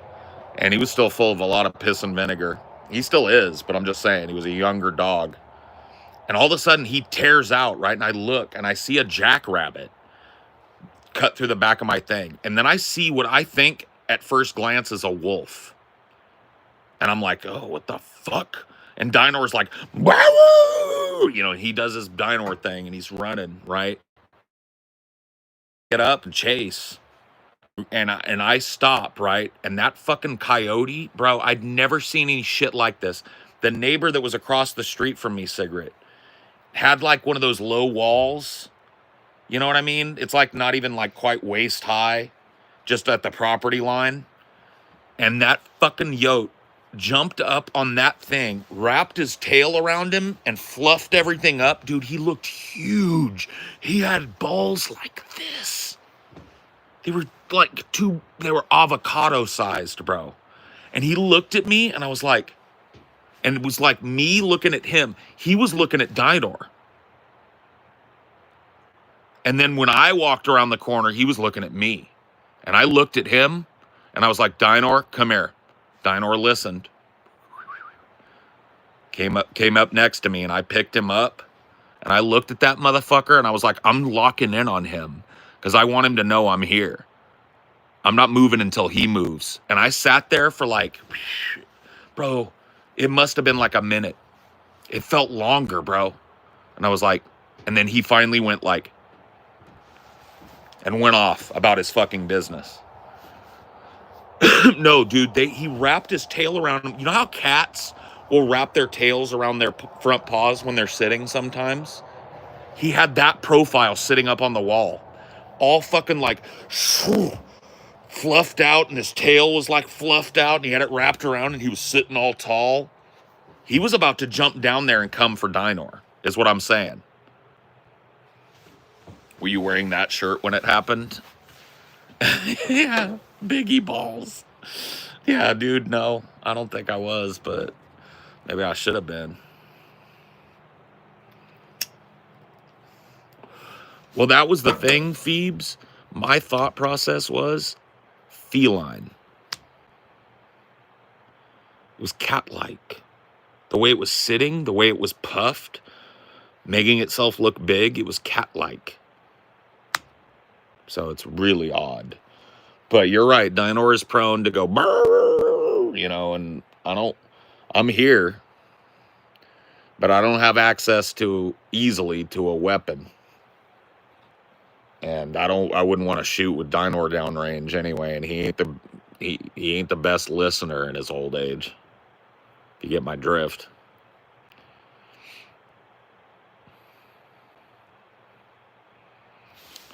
Damn, dude. You're 15 during the summer hay season. My brother got trapped in the hayloft, the pack of coyotes. There were easily 30 plus of them, but they had it in their mind that if they could, they were going to drag one of us away. We both got bit up. Fuck, bro. I bet you had to go get fucking rabies shot. Because that's crazy, bro. That's crazy. Scary, spooky, hilarious. Crazy, scary, spooky, hilarious. Were the coyotes in the actual yard? Yeah, well, not in the yard, but okay, so I heard something it sounded like a dog crying. Oh, yeah? It's like, but like higher. Yeah. And I locked in and Dinor puffed up, yeah. Right? And I locked in and I whistled, because if it's a family dog of like a neighbor, because, you know, this lot bumps up against 2 other lots. So I was like, maybe somebody's out there. Maybe they got their dog. And maybe it was just him whimpering. Mm-hmm. I whistled real loud. No answer. And so I was like, huh. Sigrat, who lives out in the fucking boons, was like, coyotes. Sounded like a coyote. And then he told me, take your little dog in. And I was like, okay. So I brought Dinor in, you remember, just a minute or 2 ago. Mm-hmm. And then I started looking out here as I was talking to them. Mm-hmm. And I saw them tracking along the riverbank on both sides. Oh. So 3 or 4 walked by in my view. And there was one already over in this area. Mm-hmm. That deer. Yeah.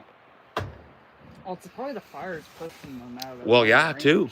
Well, I don't know. I don't think this is an abnormal place. No, because I oh, yeah, you... Them, oh, yeah? Said that I almost never hear. Well, you can tell them that has changed. Tell them they're going to have to be careful, especially if they're bringing little dogs up here. Because I shit you, I know what that is. I know what that looks like. Yeah. They were on both sides of the river. Yeah. I saw one track super fast. Yeah. And I was like, huh. And then I saw one on the opposite bank right there below the road. Same shit. So I saw at least 2 and heard another one that was already over here and couldn't have got back over there. Mm-hmm. So that's 3. That's a pack. Mm-hmm. It's not a huge pack. But if I saw 2, mm-hmm. there might have been 10. Mm-hmm. Sigrid was just telling a story of like he and his brother got attacked by a pack of 30. Jesus. And they ran into the barn and got up in the loft. Mm-hmm. And the intent of those coyotes was to drag one of them kids away. He was a kid. Mm-hmm. Damn. So they're... You know, I'm not gonna tell them like 100% certainty that like there's a huge pack here, but there are coyotes ranging here, and you need to let them know. Because I've been around them, and what I heard over there could have been a big dog whimpering and whining, which I was concerned about if there was a hurt dog, or it could have been 2 coyotes talking to each other and signaling down that the pack is heading this way. Mm-hmm. That doe did not leisurely walk over here. And it's in this type of time, that's hunting pack. Mm-hmm. What do wolves sound like? Do they do wolves out here?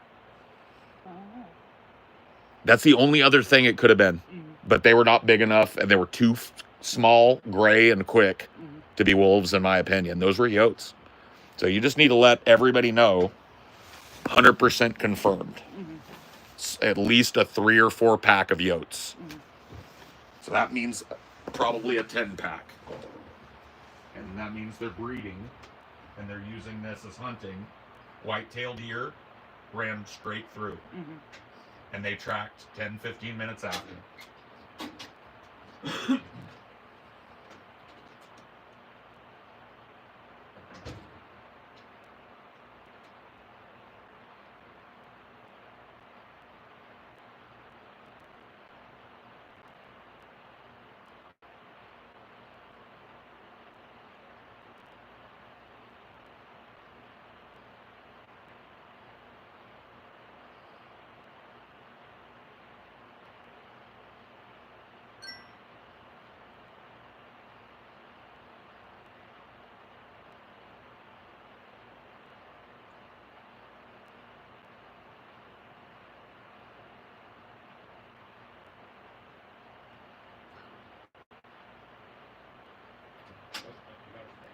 sorry. You gotta stay.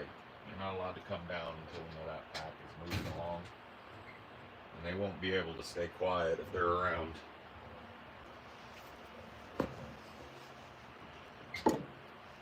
Oh, D. I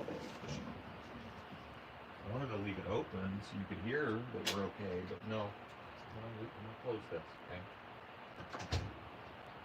Oh, God. I have to leash you up.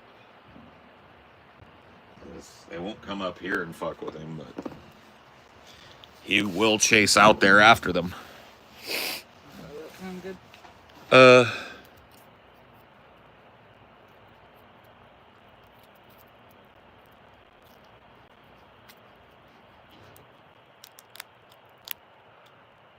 Ran. But yeah.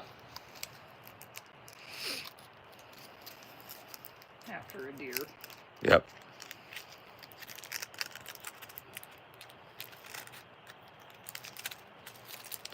So yeah, that was a hunting pack for sure. Kind of crazy, especially if you're. I believe you. If they would know better than me. Mm-hmm. What's usual around here, but I will tell you that was coyotes. Heard them, saw them. They can even watch the stream. They'll know where we're pointing and stuff.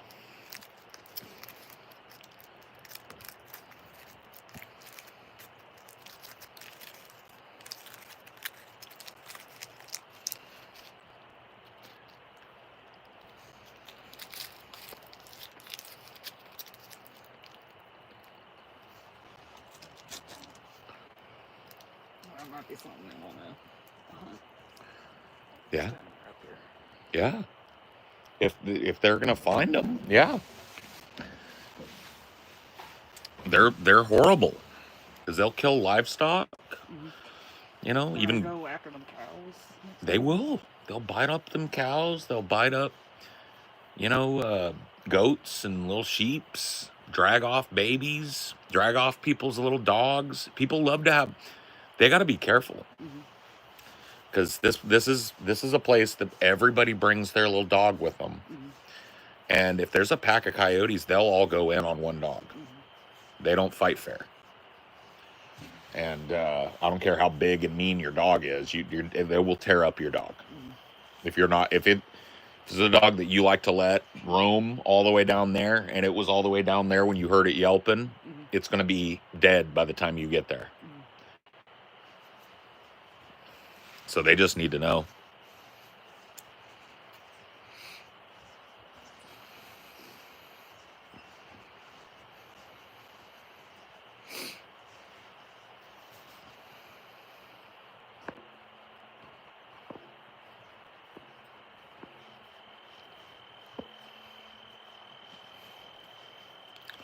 We're just gonna have to leash him or keep him inside. No, I mean we'll be fine. They're not going to be here perpetually, and we'll keep our eye on him when we bring him down out next. Yeah. But it'll be fine. But we're not going to let him out here for an hour. Yeah. Because. Well, I just mean like when it's dark or something, maybe we should just put him on the leash to be safe. Yeah. Because they're not going to come out with the broad daylight. Well, they're not going to come up to this porch either, and he's not going to go running out after something in the dead of night here. He's cautious enough. So we don't have to, but, if you want, we could go get his leash and just put him on a leash tonight so that we can grab him. But I don't think they're going to even come close. They weren't on the property, like here on the flats. Yeah. They were on that bank. Yeah. Well, it's still the property. Sure. On both sides, though. So, yeah. Yeah, I don't know how long I'll be even visible out here, but let's go. Till I'm invisible.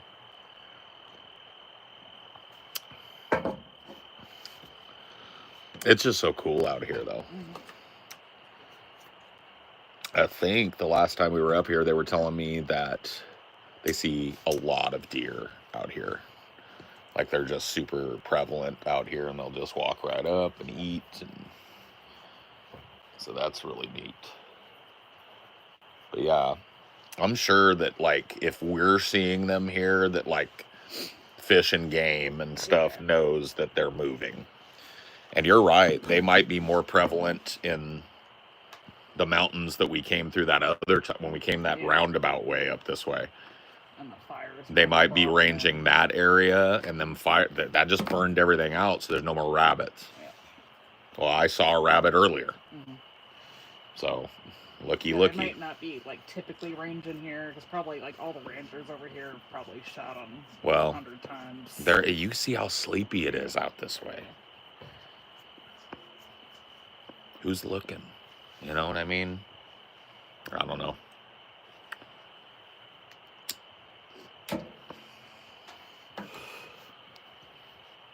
Yeah, no, D on the porch, you'd probably be all right. Just don't let the dog decide to pick a fight with them. Yeah, no.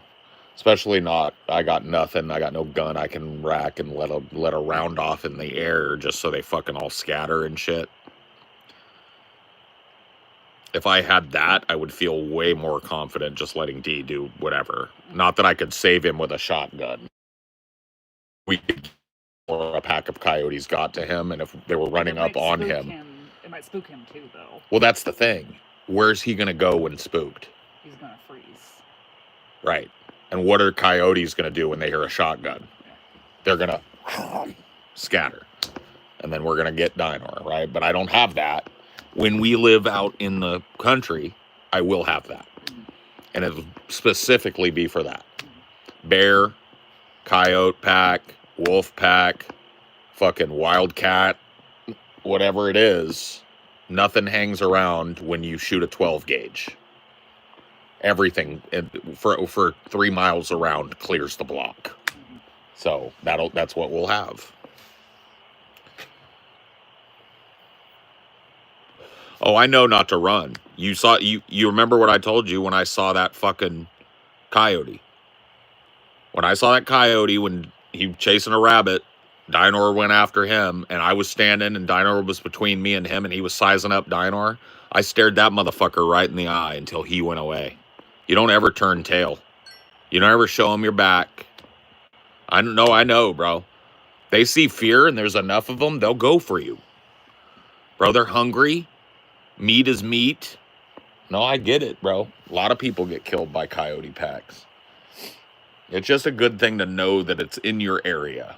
If you got little dogs, you got little cats, you got little animals you care about, you're going to want to hunt them fucking things and tell them, get them back up out of this little valley. Because I think you're right. I think enough of them got hunted out that they were out in the farther wilderness. Yeah. But they're ranging because it's burnt. Even here it's burnt, but it's, there's going to be way more game here than there is out in that fucking wasteland.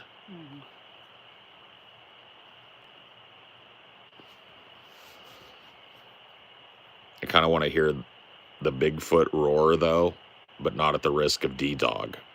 I even think Dino wouldn't chase after a Bigfoot roar.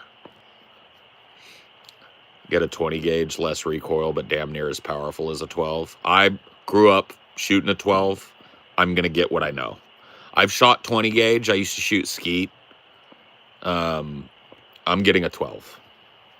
Thank you. But I grew up shooting 12 gauge. I know how hard they kick. I know they kick like a motherfucker. I'm not going to be letting off rounds with it ever. But I want big, throaty 12. I want to clear the fucking block. Used to shoot what? Skeet. Skeet. Ah, skeet. No, skeet shooting is clay pigeon shooting, is also what you call it, but use a 20 gauge. Pull. Pull. Right? You're trying to blow that clay pigeon up. So I shot skeet for 3 or 4 years with my best friend and his dad. My dad was not a big skeet shooter, but he had guns. He shot, I knew how to fire all the guns my dad had. One of the guns he had was a 12 gauge. And that's why I'm getting a gauge, because I grew up with a gauge. So I'm getting a 12. I appreciate the 20 gauge thing. I know they're nice and loud, but I want that big throaty 12, and I want the stopping power of a slug. I want to get birdshot, buckshot. Birdshot, buckshot.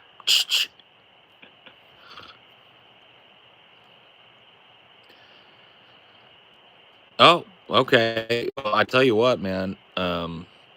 Maybe I'll stop by a little later. I know it's going to be a while before I can sleep because I took a nice long nap today. So maybe I'll come by and check out the Dome's King Cobes tribute. That's cool. I mean, that's, I don't know, man. I have complicated feelings about all that shit, to be real with you. But, I don't know. It is what it is.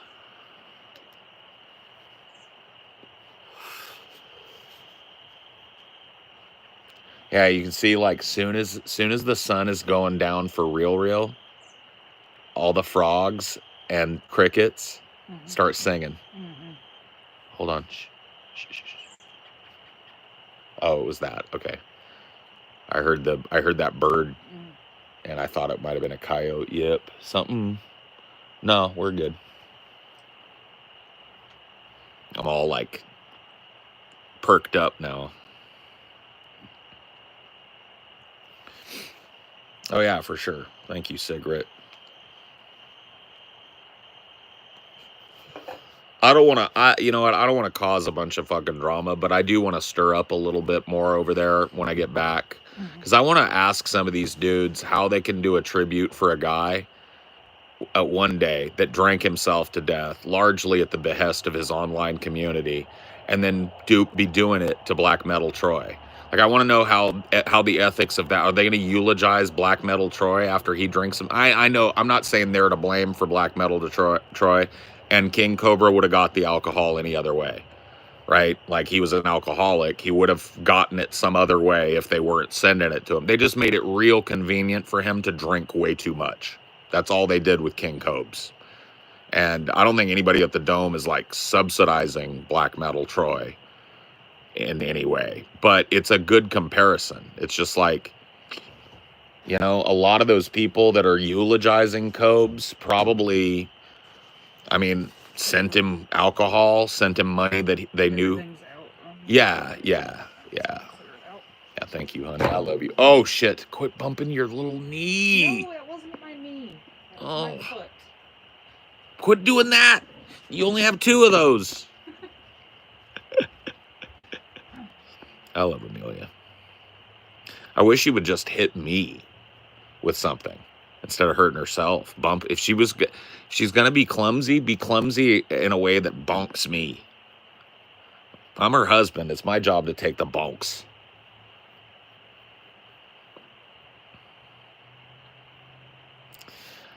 I think it's because it's dark out here. It's getting dark, and I'm like, I've got, you know what? One of the cool things is about being blue-eyed. It's that I've got apparently really good low light vision as a result of being blue-eyed.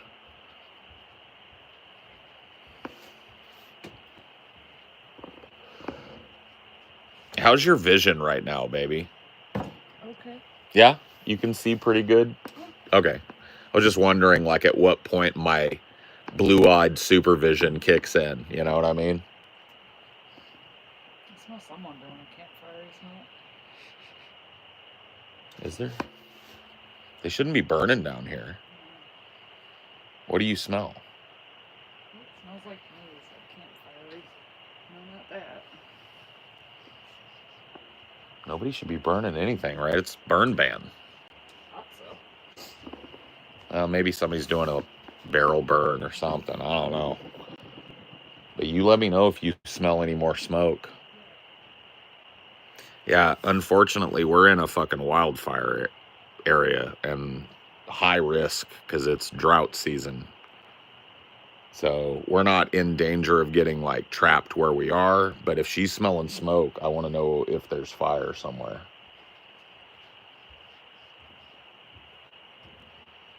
Definitely smells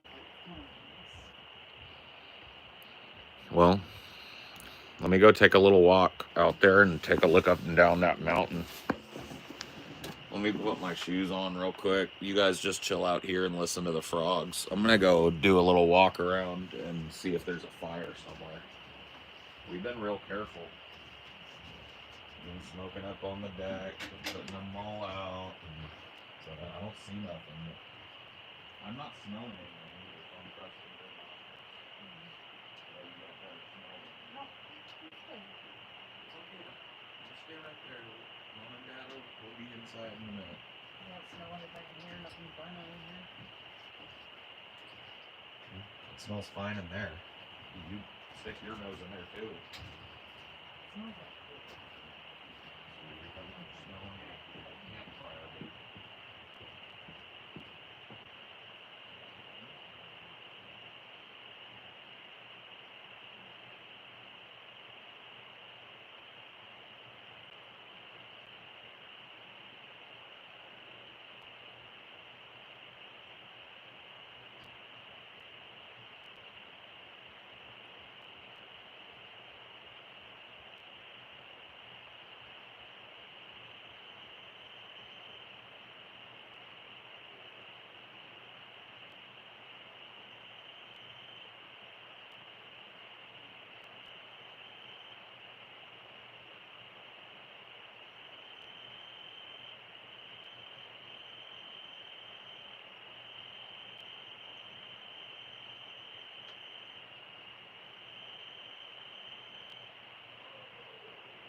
Smell nothing inside the house.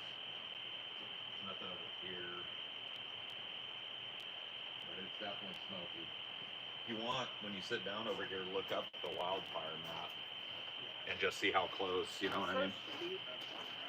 Well, you can try it, yeah. I wouldn't worry too much, but we'll keep our eyes peeled as it gets actually dark here.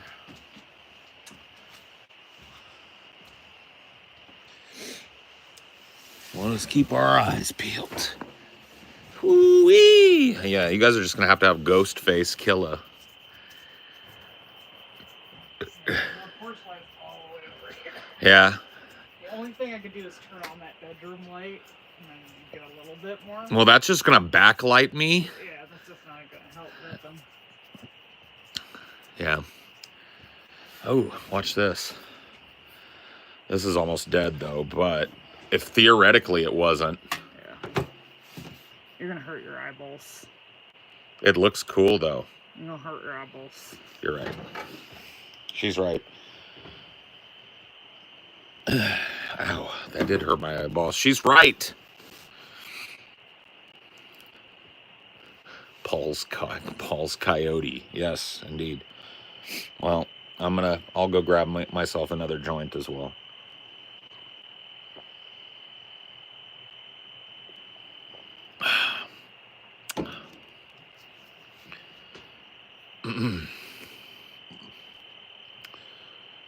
I will not stop commenting on this live stream until Paul admits his long-standing relationship with the Ayatollah Ali Khamenei. I repudiate these accusations. The Ayatollah and I are merely friends. Yeah, we gotta close that inner door. It's his dumb little ass. We can let it, you know what, let him out. Go stay here. He's up here on the porch. He knows better. I don't think he's got great night vision. But don't go down off the porch without us.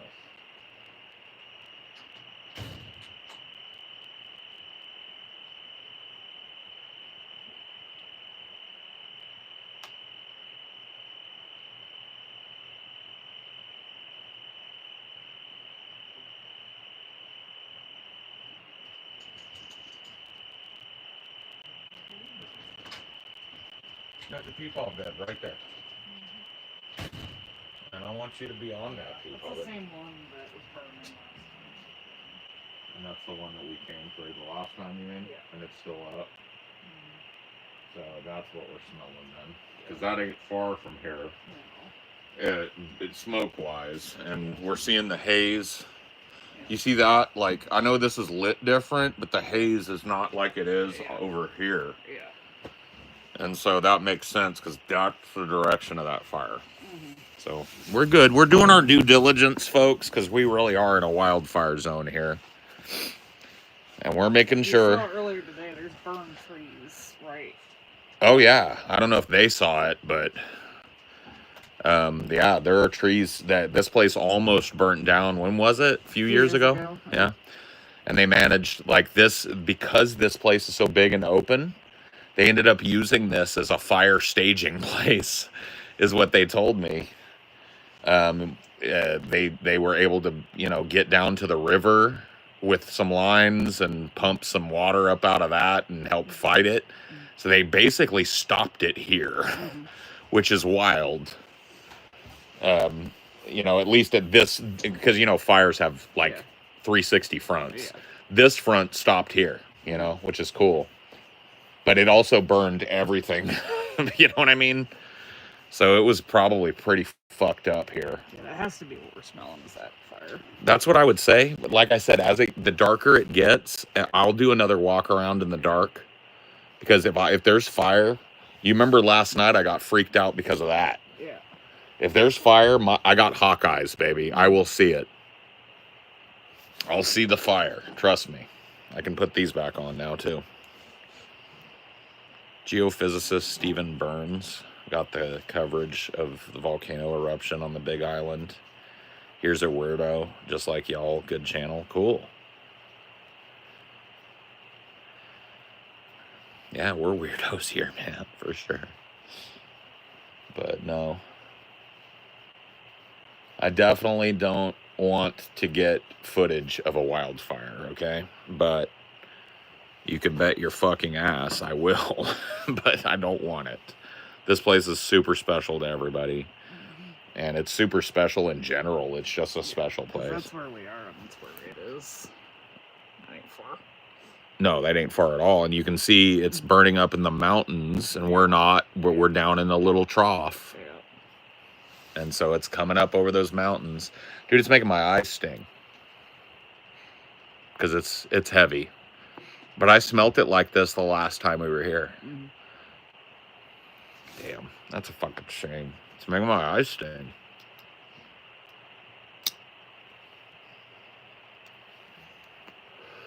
All right. Ramdansmar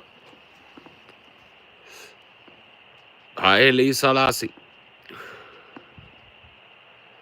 Can I come visit or come here? I'm on Guam. Cool. I want to go to Guam. Out of curiosity, are you on private property? Yes, sir.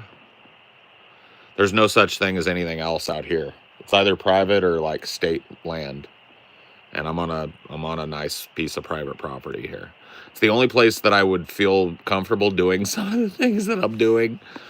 You know, not that I'm doing any kind of pornographic shit, but I'm just going absolutely wild with these character things that I'm doing recently. And so, you know,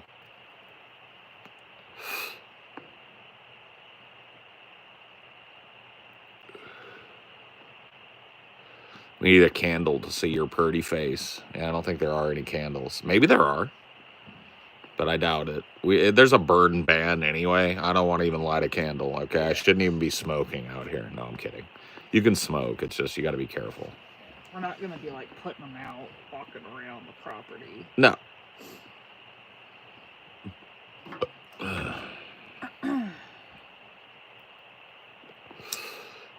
Yeah. I mean, you saw me long enough. You know what my ugly ass mug looks like. That's a good boy, Pete. You stay right there on your bed. Peepaw bed. I'm not going in, D. I'm not. You can go sit next to Daddy. You can if you want, but just get on your little peepaw bed. Okay, well, you going to sit next to Mom? Mm-hmm. Okay. Well, that's fine. Join us at the table, little friend. Yeah, look at him. He's really, like, straining to look out there. Mm-hmm. His hackles were up. You know they're no good. If anybody would like to attend the memorial, link is one last time. Yeah, on Discord, and just say you're from Paul's stream in Universal Chat. Also, thanks to Paul and Paul Stream for being generous hosts to the Dome team. Oh no, of course. I actually genuinely like the Dome, and especially I like those of you that are, you know, the higher ups and the people that have been around a long time are pretty uniformly cool there, and I like that. You know what I mean? What is it you're building? Building. I'm not building anything, man. I'm shooting a movie review called "What the Fuck Happened to Twilight," or maybe just "What the Fuck is Twilight?" I'm not sure. By the way, did you see Red Letter Media ripped off my "What the Fuck" shit? Oh, did they? Yeah. They did a "What Happened to Mr. Plinkett's What Happened to Star Wars." I know it's because of me. Nobody can use "What Happened" on YouTube and not be ripping me off. No, I'm kidding. I do think, because there's that guy Joe Blow Media that does WTF happened to everything. Yeah. And he gets dog shit.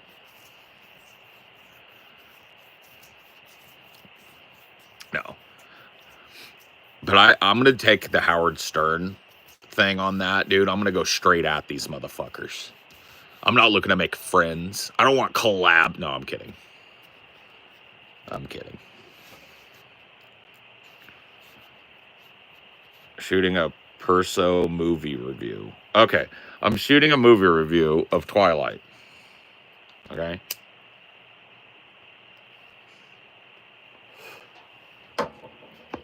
And I was in vampire fucking makeup all day, okay? And I'm going to be in vampire makeup for half the day tomorrow.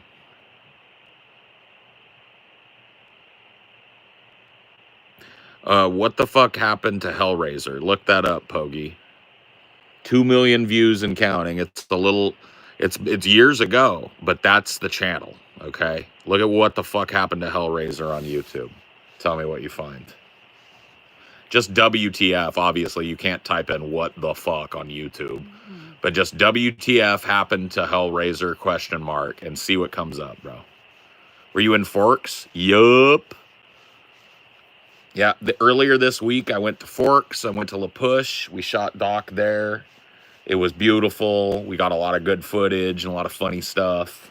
And now we're not anywhere near there, really. We're hours and hours from there, but at a private property that has beautiful trees and this beautiful deck that I'm sitting on, and we're utilizing this while we're here shooting the character stuff. Yeah, dude. Check out Cinema for Cynics. That's my channel over there. So check out Cinema for Cynics. Subscribe if you want. A big comeback video. We're hoping about a month. Maybe a little more. We'll see. Time to give the lawyer a call. Yep. He's up there. You little chirper. Yeah, Jacob Rosenthal. I'm going to get him on the phone. But yeah, I think you dig it, Pogi, if you vibe with me, since you're a new gent over this way.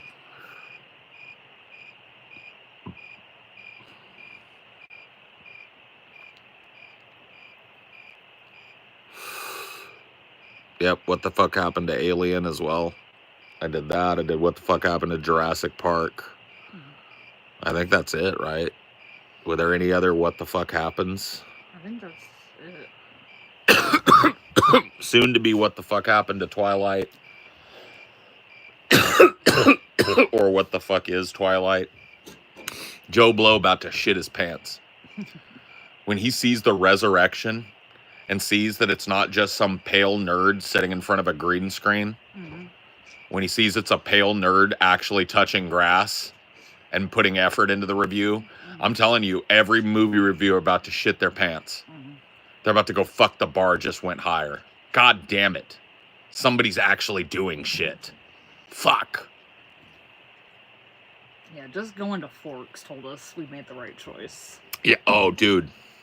I'll tell you guys. I know I've talked about this, but I'm so full of this fucking review that, like, it's the reason I'm doing these is to try and get out of my head that I'm so in my head.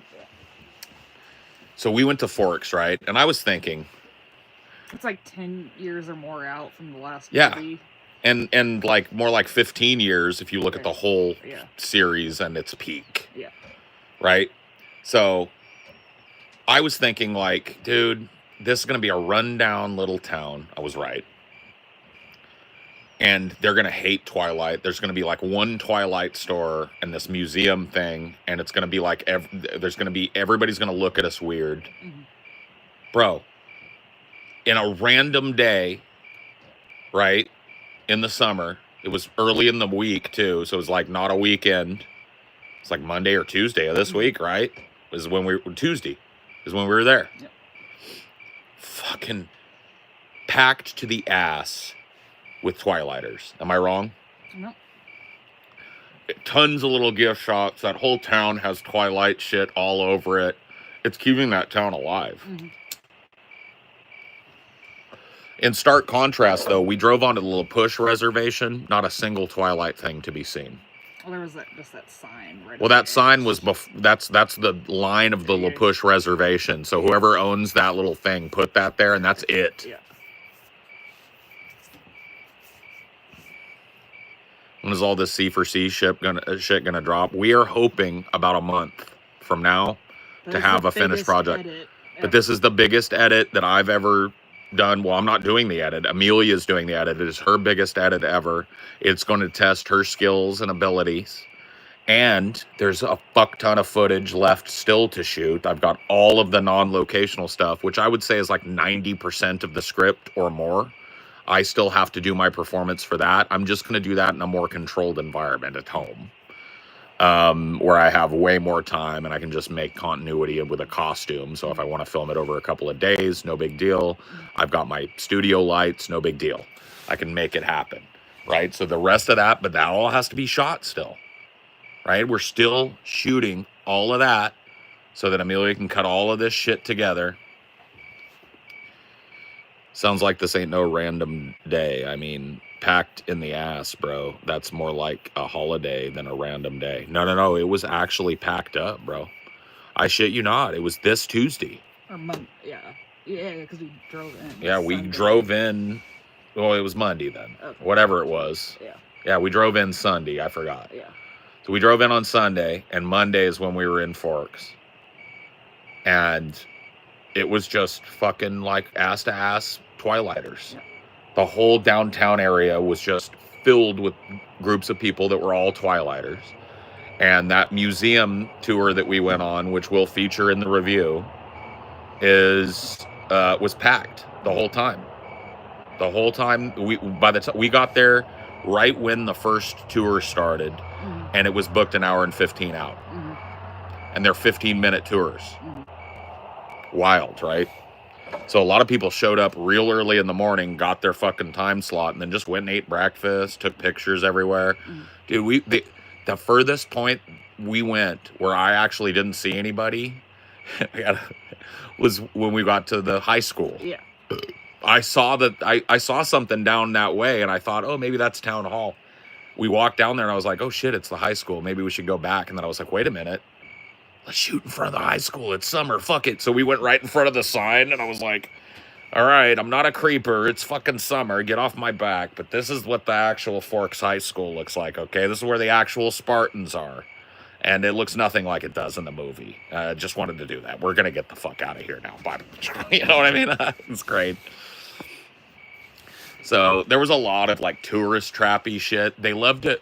There was this lady. We went into this one gift shop. I wish we would have like asked her for an interview or something and just tell us about Twilighters. Yeah. You own the biggest gift shop. We'd promote her. Yeah. You own the biggest gift shop here. We'll give it that was a missed opportunity. Yeah. We could still go back. I just don't know where it would fit in.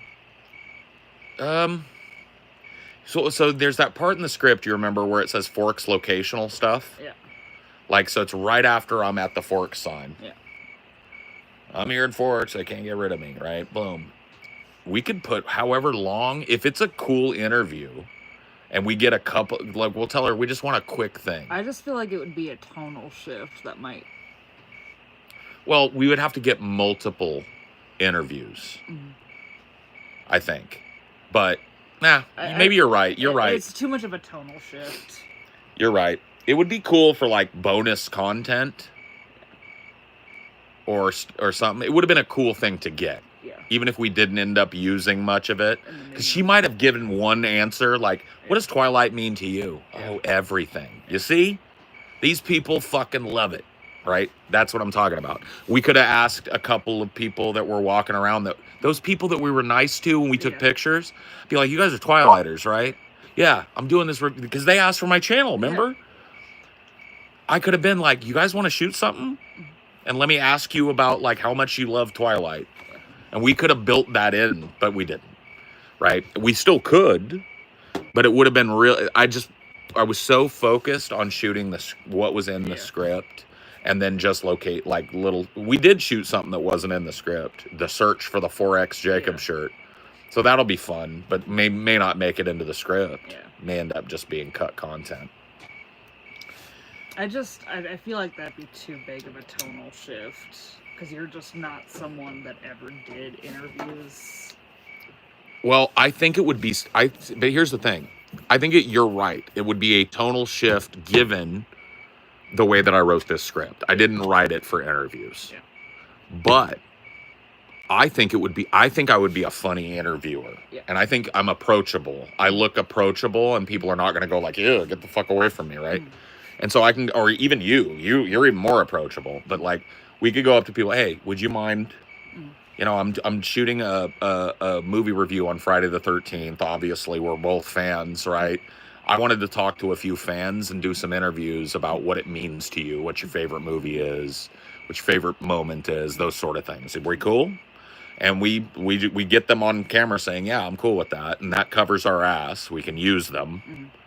And if they say no, they're never seen. Yeah. Right? You get it? But we're not there yet. What are your overall thoughts on Robert Pattinson as an actor removed from Twilight? Asking for a friend. Well, we started a Robert Pattinson movie right before we left. We did Mickey 17 or whatever, or Mickey 16. It was Mickey 17. Yep. And I was liking it. It's a little dour and dismal, but I'm liking the movie. I think he's a really talented actor. What was that fucking movie he was in that was like Inception, kind of time travel-y? Oh, You remember that? Fuck. I cannot remember the name. It had the weirdest fucking name, and I'm not going to remember it. It was a time travel movie. But he was really good in that. I think Robert Pattinson is a good actor. I'm not going to lie. I think his... Tenet. Tenet. Yeah, Tenet. Yep. Thank you. But yeah, no, I think he's a talented actor. I have not seen Pattinson, so don't ask. Because I have not seen it, and I don't plan on seeing it. But, yeah, no. You liked him in The Lighthouse. Oh, yeah, I forgot. He disappeared into that role. I forgot that was him, honestly. Yeah, The Lighthouse is fucking great. No, he's great. He's amazing, actually. He's a fantastic actor. And I'm going to be honest with you, he's great in Twilight. Here's a little secret that I just can't, and it's not even really a secret. I can't hide. Like, there will be no hiding in this review that I loved these movies in some capacity. Yeah, am I harshly critical of them? But it seems like the fandom is too. Right? You know what the most popular thing in that fucking museum was? Because we were at the end of the line that went clockwise, remember? What was the thing that everybody took them the most time to take pictures at? Chuck Esme. Right? So they know. And that's what I love about what I've discovered about Twilight, doing these reviews. And I discovered it organically. I could not, at the end of it, you remember, even though I blew up and fucking laughed my ass off and criticized these films, right? I had so much fun. I just had so much fun. So.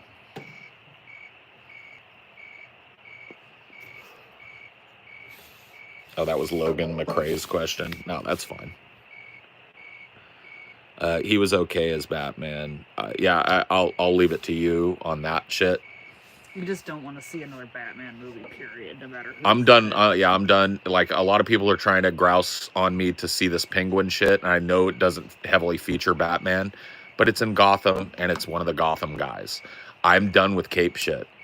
I'm done with DC, and I'm done with Marvel, right? If they make another... Well, I'm not... Like, even the Joker's dead to me now, because that second Joker, I haven't seen it, and I won't. I want to remember that Joker movie as a really great movie that was really, like, culturally impactful. I do not want to watch a musical shit storm with that same character. I liked Arthur Fleck as he was presented in the first movie, and that's the way that I'm going to remember him forever.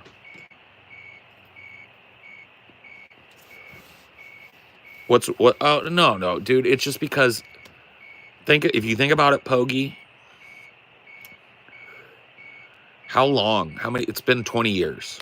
20 straight years of dominance of one type of movie at the box office. It's been Batman, Superman. It's been Marvel everything. It's been it started with the X-Men, and then it went to fucking the Avengers, and when they tried the Fantastic Four, and that failed, and then they rebooted it, right? And then, like, it's just been Avengers and Guardians and fucking every little spinoff, Ant-Man and Wasp Woman, just fucking, it's been Marvel for 20 fucking years, bro. And I'm just like, God damn, son, I'm done with this cape shit. I'm done with a repackaged Batman. I don't want to see Batman's origin story ever again, bro. I've seen it from fucking 6 different angles. And there's 6 more that I ain't seen. I don't want it. I know the fucking origin story, right? I don't want to see the Joker anymore, man. The character's bled dry for me. Heath Ledger did the most fucking amazing Joker, and the most introspective and strange and fun Joker was fucking what's his name? You know, God damn it. You're talking Heath Ledger. Oh. You know?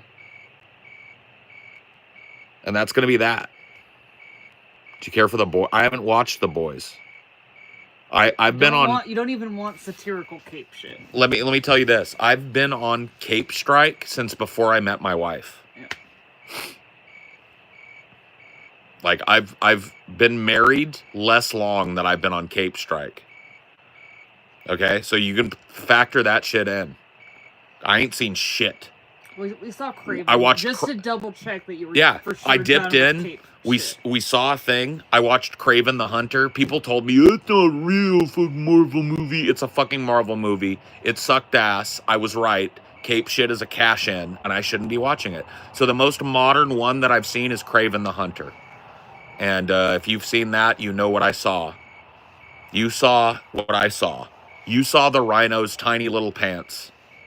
You did. He ripped out everything else, but he didn't rip out of those pants for some reason. He skipped leg day. You know? Which one was that? Who knows, bro? I can't tell you. Who the fuck cares? To be honest. The whole point is Cape equals Chinese cash grab. Yeah, no. A lot of these are being made for the Chinese audience because that's exploding, and they like big explodey action fests that feature China. So that's why there's always a Shanghai scene in these fucking movies now. There's always some Chinese mythology or a character that's like pseudo-Chinese. Not even like racially, but just like culturally. There's some like alien race in Guardians that's a little Chinese in the way that they're presented. And it's all being done to capture that audience. I can't really be mad at it because it's how movies have been made forever for me. They've been made for my cultural sensibilities. And if there's a bigger, more dominant market somewhere else, then maybe I can't expect movies to be made from my perspective anymore. You know? It's not the big ones. Not the big cash grab, fucking money grab ones. They're making those. Look how bad Mickey 17 did. This is a big movie. Right? Like this is a Bong Joon-ho film. This is Parasite follow-up. Right? This is his big Parasite follow-up. And this has got one of the biggest actors in the world, Robert Pattinson, at the headline of it. This movie should have blown up. This movie flopped. Right? I ain't even finished it yet. And I'm like, this is a big summer blockbuster type of movie. Yeah, because they only made a little bit more than their budget. And if you factor in marketing... Oh, that's a flop. That's a flop. If it's 100, they got to double it. Here's what's going to happen with Mickey 17. Yeah. It's going to become a cult classic in about 10, 15 years. People are going to rediscover it, and they're going to be like, oh my God, look at this fucking movie, how masterpiece, you know, and that doesn't make anybody money from now until then. They'll cash in on it in 15 fucking years, and if Robert Pattinson is smart and his agent is smart, he's got a piece. So he'll get a nice little dump, but it's going to be a while before he sees any money off of that. Other fee was Explodey Action Fest Fall. That's your next t-shirt, maybe. Maybe so, friendo. The trailer looks good. Oh, man. No, I really liked what I've seen of the movie so far. It's very dour, and his weird little accent takes a while to settle in, but I see why they did it. And it grows on you. Like, his character is actually believable, and the accent is a little shocking because you don't expect it to come out of Robert Pattinson, and it was a little harsh at the beginning, I think. Right? But you feel the same way? Yeah. Like that accent settled in. Yeah. Well, you learn that is a unique copy. Yeah. Exactly. Yeah. Well, now it is. There wasn't a whole ton, but yeah, we were introduced to the concept that different copies have different quirks. Anyway, I don't want to spoil the movie. You were effusive with praise for Avengers Infinity War. What happened? It wasn't dead yet. Well, not only that, but if you watch the review that I did of that on Cinema for Cynics, by the way, go check it out. I was effusive with praise, but I also told you my intention to be done. Feels like the end of an era. It feels like the end of the arc. This is where I'm going to finish out with the Marvel films because it feels like they've all culminated here. I'm not watching anymore. I'm not watching any more spinoffs. I don't care for Avengers Round 2. I don't care for the X-Men reboot, you know. That's been my position because I was just done. I was burnt. And that was like 5, 6, 7, 8 9 years ago, and we've had another 9 years of insane dominance. So it might be close to 30 years of dominance. Cape shit, cape shit, cape shit, cape shit. Yeah, what the fuck happened to Hellraiser at 2,067,000 views and rising, baby? Slowly but surely, people are discovering that video all the time, man, and it looks like shit, bro. In comparison to what we're shooting now, that video is fucking garbage.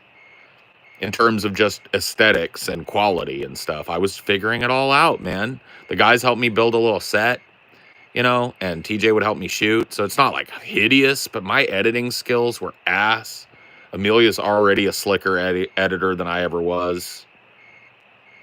And so, you know, this is just going to be a new level for Cinema for Cynics. And I'm going to be quite frank, I'm not even chuffing myself up. A new level. This is going to be a shot across the bow of everybody that's raking in a lot of money making fucking movie reviews.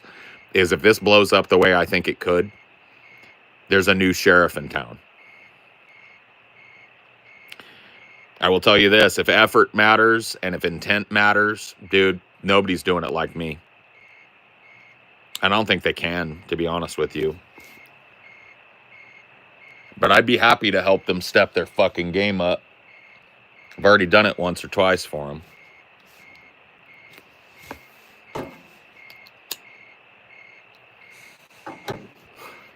Well, think about this shit, Johnny Socket. Yeah, Toby's Spider-Man was in the 2000s. But guess what was in the 90s? Batman and Robin. Batman Forever. Batman Begins. You know what I mean? It just never stopped, bro.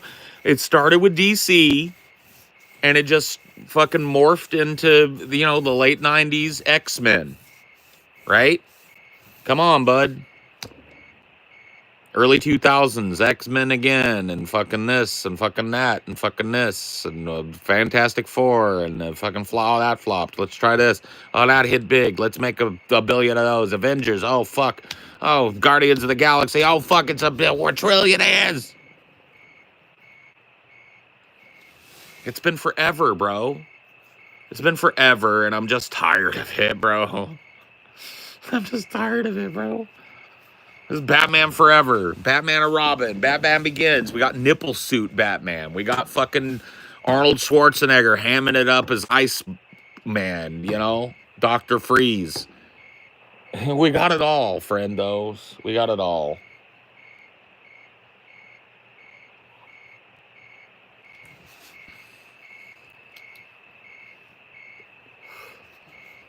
Good intentions are good. It's holding your personal boundaries that's the hard part.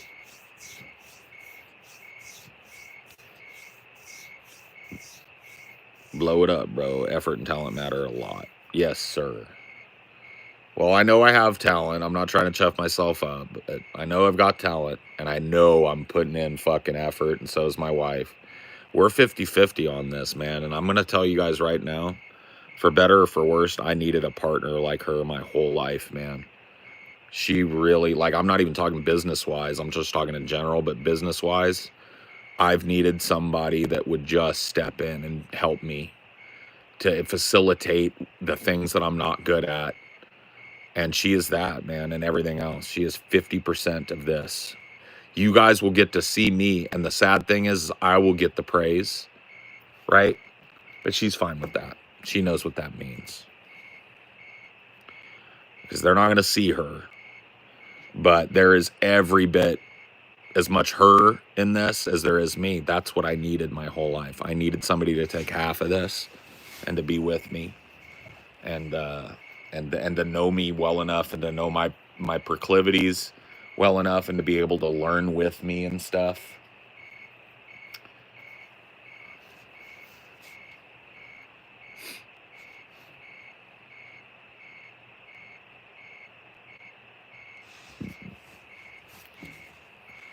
Oh, well, she's the whole dude. I'm literally cast, and I'm our writer. Okay. She is our. I'll just list off the things that Amelia does for our business. She is my researcher. She is my proofreader. She is my editor. She is my camera person. She is my conceptualizer. She is my kicking it back and forth and spitballing partner. She watches all these movies with me and takes notes on the things that we say and the things we find funny. Okay? So she is as intimately involved with this as you could possibly hope her to be, you know. It is now good and dark out here, but goddamn, it's beautiful.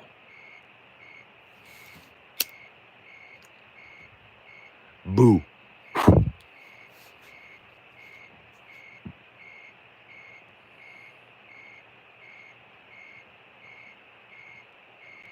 do you feel about sci-fi? No, I love a sci-fi movie, man.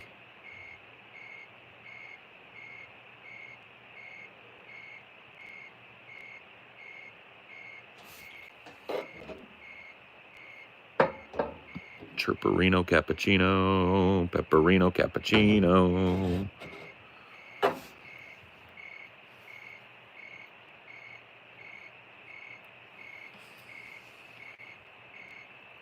Right as the lighter flicked.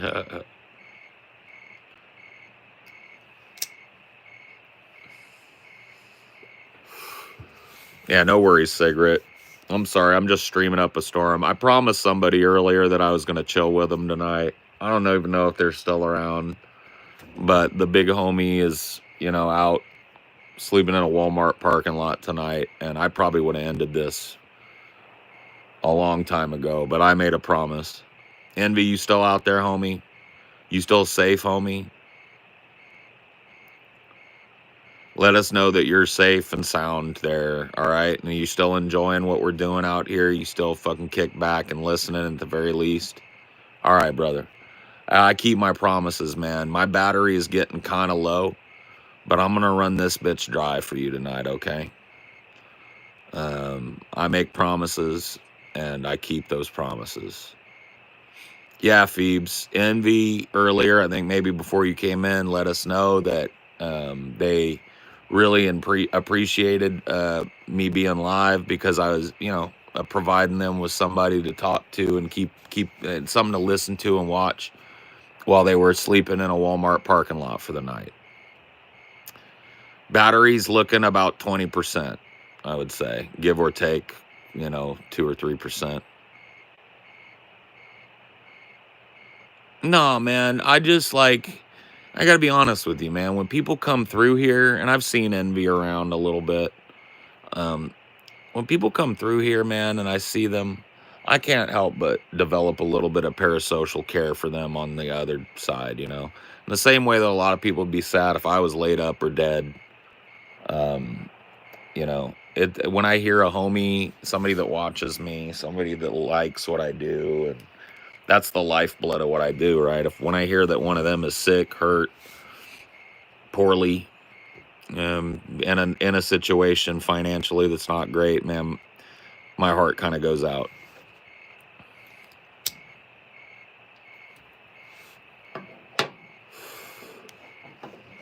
You know what I'm talking about? And I made a promise, man, and I intend to keep it. I'm gonna run this bitch dry for Envy tonight because we're all keeping him. We're all keeping him.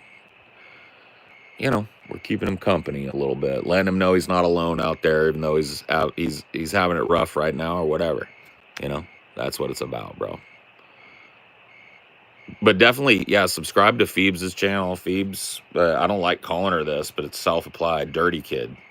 Phoebes was a dirty kid for a long time.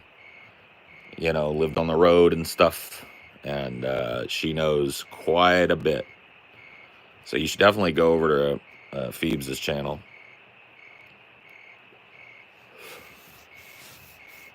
Friday Night Freak Off. Yeah.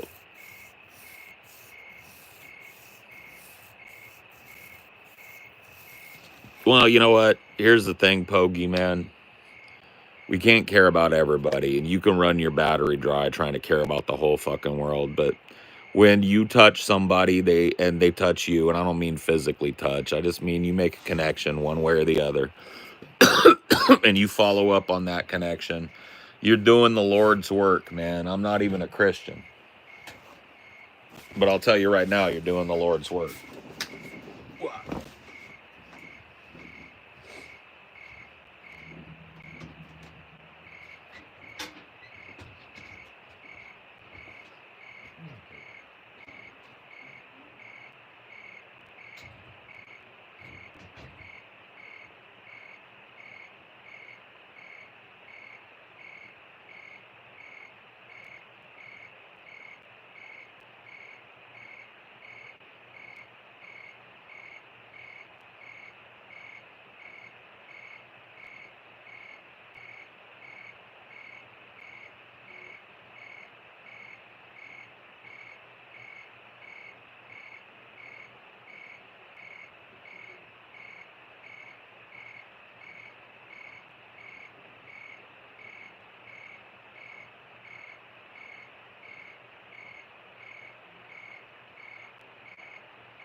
Come on. Look at that booty.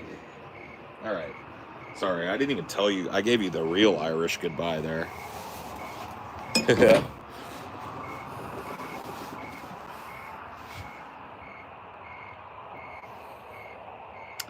I don't practice Santeria. I ain't got no crystal ball. If I had $1 million, but I'd spend it all if I could find that Heine and that Sancho that she's found. Oh, I'd pop a cap in Sancho and I'd smack her down. What I really wanna know, my baby, what I really wanna say is there's just one.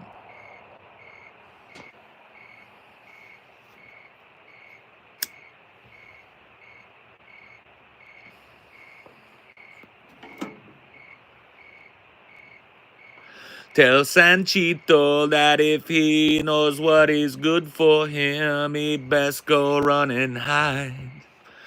Daddy's got a new 45. And I feel the break, feel the break, feel the break, and I gotta leave it out. Oh, yeah, huh? But I swear that what I really wanna know, my baby.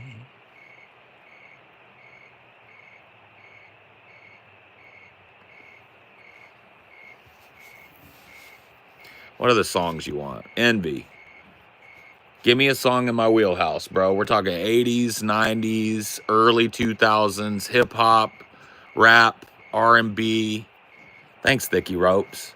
I'm feel like singing and I'm out in the middle of fucking nowhere and ain't nobody gonna tell me I can't do it. There ain't no such thing as a fucking noise complaint in the middle of the woods, so I never really get to open my pipes all the way up like I like to. So, Envy, you're out there chilling. What song you want to hear Paul Zigo try and tackle, man? I know hip-hop, I know rap, I know rock, I know pop. Anything from the fucking 80s, maybe even the late 70s, 80s, 90s, whatever you want to hear, bro. Name something off and I'll give it to you. Some R. Kelly. I don't know much of that song, but I know I don't see nothing wrong with a little bump and grind. I don't see nothing wrong. I don't see nothing wrong. Bump and grind. Yeah, that's all I know, dude. Now I'll let everybody else shout some stuff out. Dude, Envy's got the mic right now though, because Envy's fucking whatever. What else you want? Give me something else, Envy. Anything you want, dude. Rock, alternative rock from the '90s. That's a specialty of mine, bro. Alto or tenor. I sang tenor in high school. I sang second tenor and first baritone in high school, and now I'm a solid baritone. Hey, thanks for the money. Appreciate it. What else you want? It's all on you, Envy. You have the remote right now. By the way, thank you guys so much for the donos. I appreciate that. I really do. That's very kind of you. I don't ever ask for that type of shit, but hey, man, hey Phoebes, I'm doing it. I'm busking. How about some Creep? Okay, it reminds me of TJ. Hold on, let me get a little water.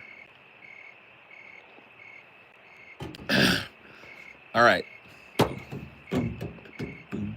Sorry, sometimes when I'm doing lyrics, I've got to get into it.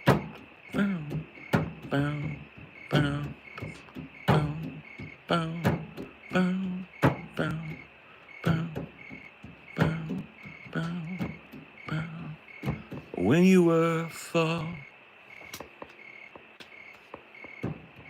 couldn't look you in the eyes. You were just like an angel. Your skin makes me cry. You float like a feather in a beautiful world. You're so fucking special. I wish I was special, but I'm a creep. I'm a weirdo. What the hell am I doing here? I don't belong here. I don't care if it hurts. I wanna have control. I want a perfect body. I want a perfect soul. I want you to notice when I'm not around. You're so fucking special.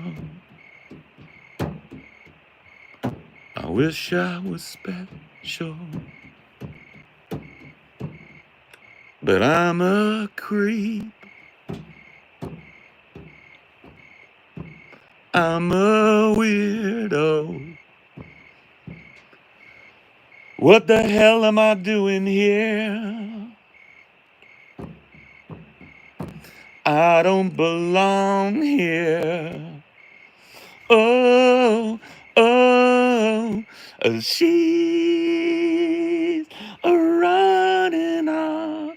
She takes it off. Sorry, that's at the top. I tried it. But there you go. That's the best I can do. I'll finish it. Whatever makes you happy. Whatever you want.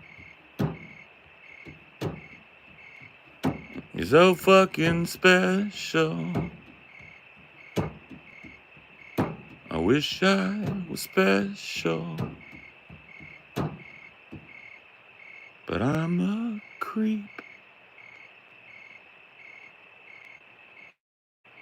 I'm a weirdo. What the hell am I doing here? I don't belong here. I don't belong here.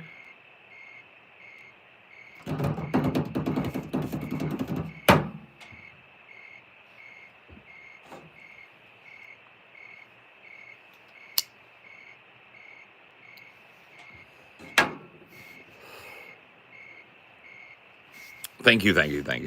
I need more water. I'm gonna wet my whistle a little bit. Being the smoke. Yeah. No problem, Envy. I hope that made you feel a little better sitting there.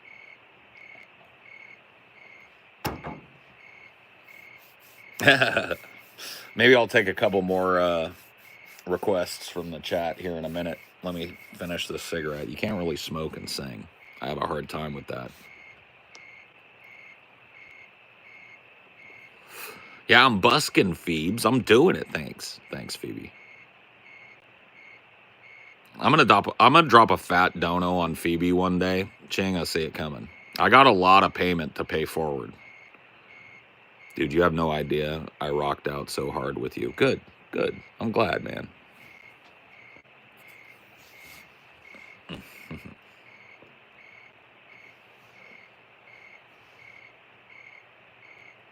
Oh, I don't think I know Violet enough by Hole.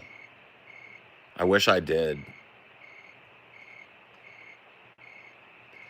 The one I know from Hole, well, I know Hole, I know Doll Parts, I am doll eyes, doll skin, fake hair. I know that one. And then I know the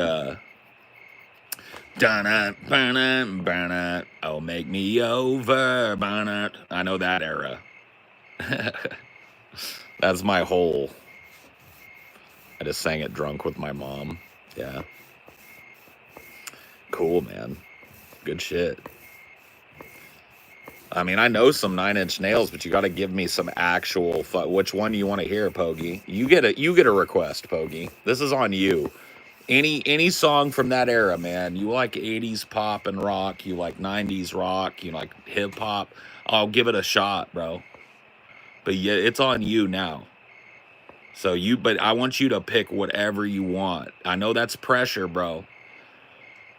But I know you've got to be closer to my age than most of these little whippersnappers. So you grew up with this shit. Nope, nobody else gets it. I'll give you guys another, but we're not gonna do 2 9 Inch Nailses. But if he doesn't want 9 Inch Nails, though, he don't have to pick 9 Inch Nails. He gets whatever the fuck he wants. I'm putting him on the spotlight. You just do whatever you want, Pogie Dad, and I'll take if I know it, I'll take a crack at it. Okay? I don't know I know 2 Princes though. You want Closer? All right. Fuck. God damn it. I'm gonna get a drink of water. Oh wait, you know what? I don't need to get a drink of water. Just let me sit you guys down right here. It's not like you can hear me anywhere, or you see me anymore. Anyway, so I'm just gonna fill up my water and then I'll put it back and use it as your guys' prop up, so I know what I'm doing.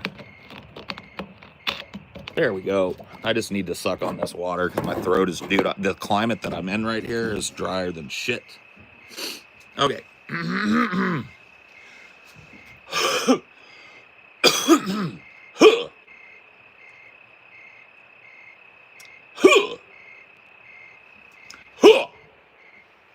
Ooh, I echo. All right.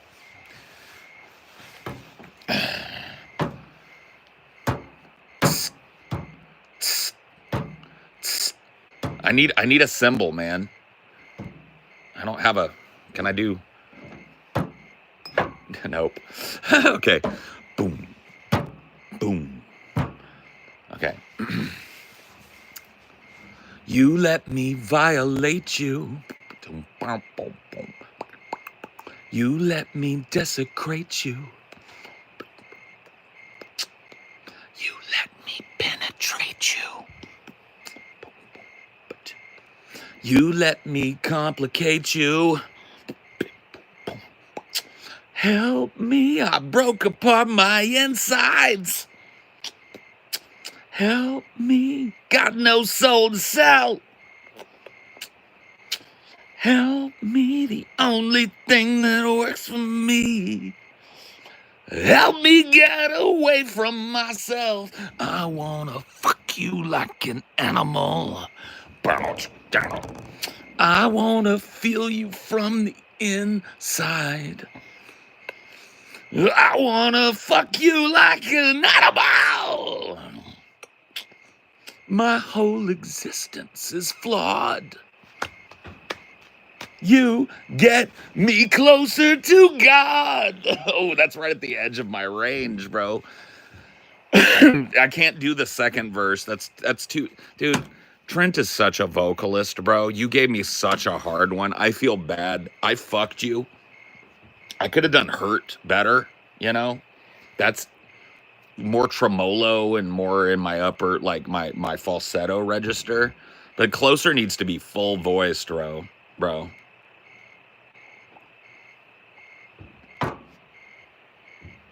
That needs to be full voice, so I apologize. You get another choice, man.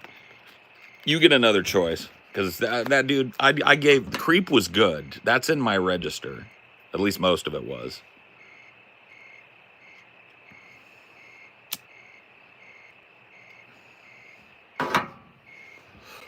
I do a pretty good Manson.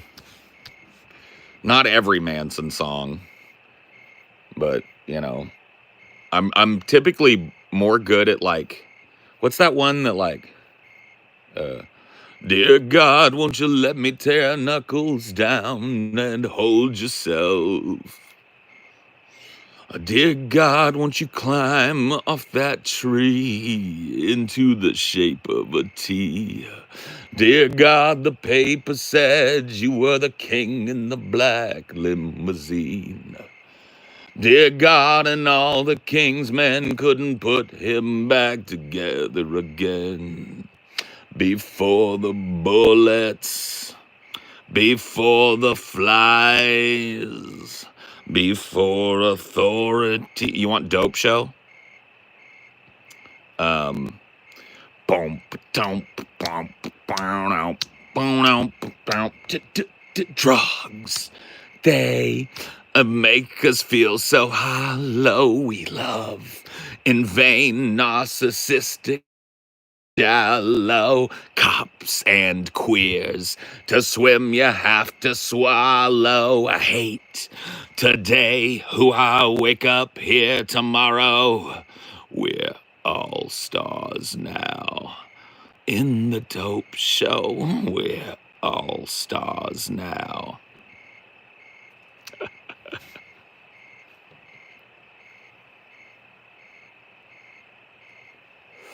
Oh, you want Hurt? Okay, I'll give you Hurt here in a minute. You got it.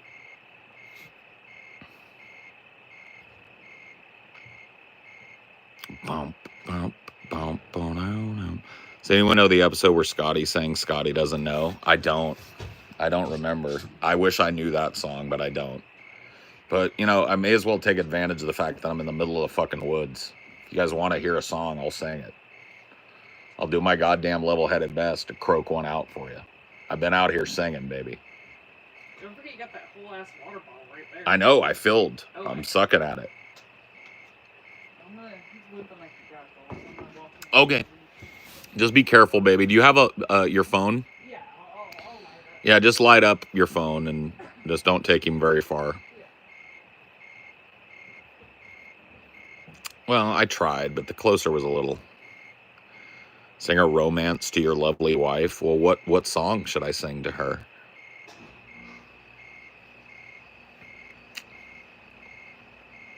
Let's see. There's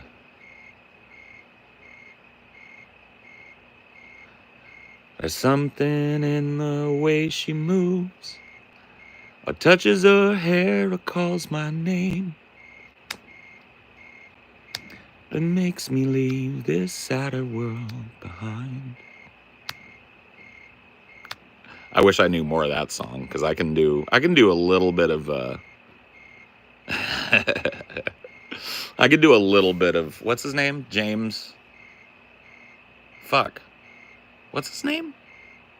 James Taylor. Right? Yeah.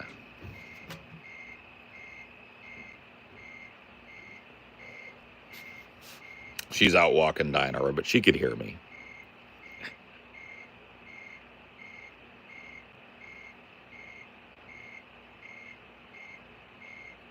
No. I wish I could give that to you.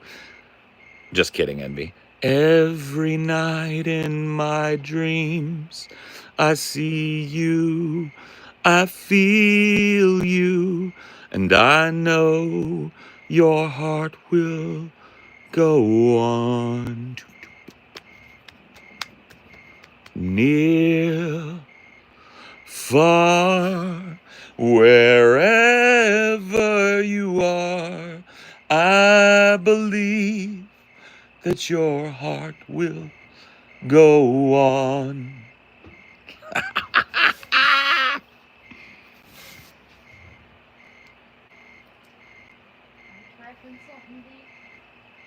Yeah, he's sniffing over there. You smell a mole? Yeah, he might be. There's deer. I mean, you know he has that instinct. Is he not really looking like he's spoiling? Oh, he peed. He's coming up. Well, he pooped the last time you took him down, so he's good. You just be careful coming up in the dark, baby. Turn on that light. Huh? I got the rail. Okay, I'm just making sure. Don't trip. I just brought was too in case he had to poop again. Okay. He just had to do a little poop. Okay. Is he wimping and whining in there? Oh, I think he might have been wimping. Oh. Okay. Got you.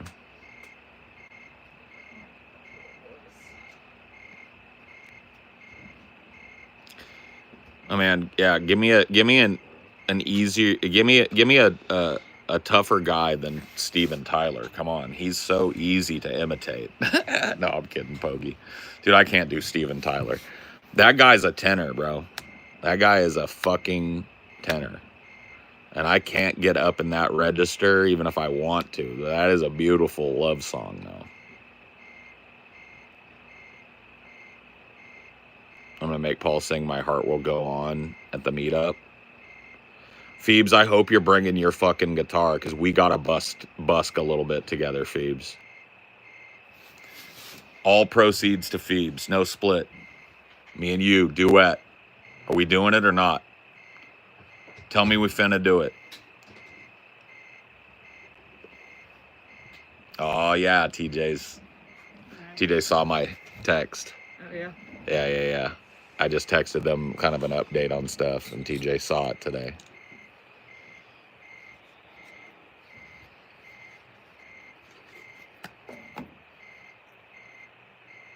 Yeah, I want to know what love is. It's so high, dude. I can't do it. Yeah. Oh, yeah. Isn't she lovely? That's definitely in my key. Isn't she lovely? Yeah. Isn't she beautiful? I have to do all my tricks to even fake that. And by the way, Stevie Wonder sang that full voice. Stevie Wonder's got to be one of those Helgen tenors or whatever the fuck. Well, maybe not, because that's operatic. Bound for the floor. Born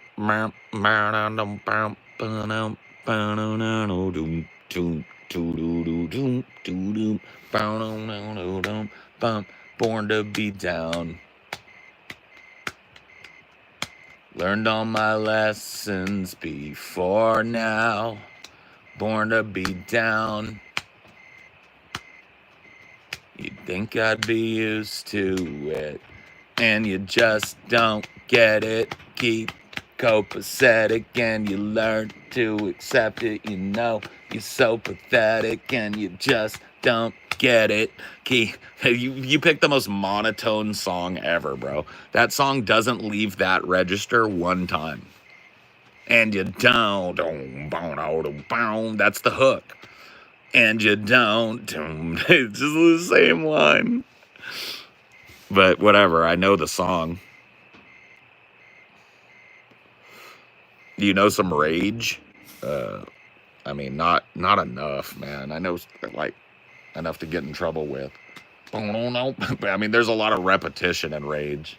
Some of those who want forces are the same that burn crosses. Some of those who want forces are the same that burn crosses. Some of those who want forces are the same that burn crosses. Some of those who want forces are the same that burn crosses. Oh! Killing in the name of. Now you do what they told you. Now you do what they told you. Now you do what they told you. Now you do what they told you. Now you do what they told you.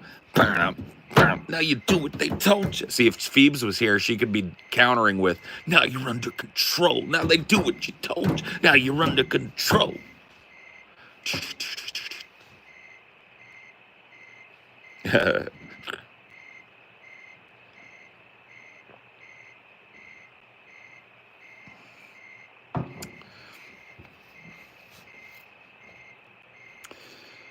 Yeah, I know they do. I can't really I don't have a great scream. Those who died! Yeah, it's just a fake scream, man, because...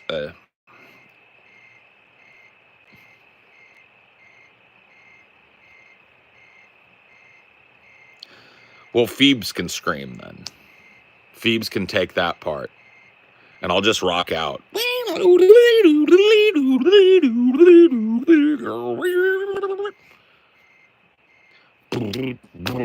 do what they told you. No, you do what they told you. Yeah, we'll do it. Dude, I was playing some folk punk the other day thinking I sounded like garbage, but my audience said I have a certified punk rock scream. Cool. Nito, burrito, fontito, conchito.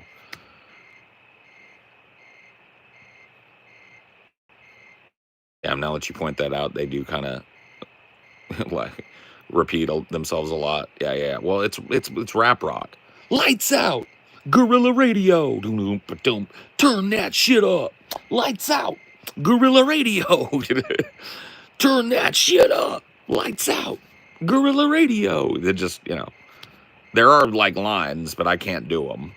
Because that fucking Zach De La Rocha flow, bro, kind of inimitable when he gets into rapping.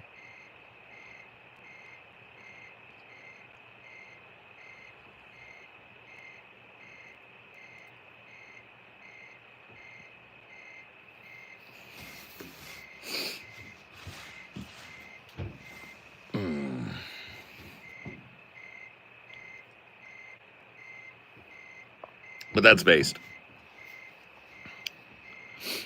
A quick battery check. Yeah, man, we're down below 10. I'm going to have to probably call it here in 5 or 10 minutes. Unfortunate but true. It really drains out when it starts getting in the red, and it's in the red. So that means it's below 10, which means going to have to say our goodbyes here in a bit. Yeah. You know what? Fuck it. I'll toast another doobie with you, and that'll be the timer. That sounds fair. It's time for me to eat. Watch some fucking 1883.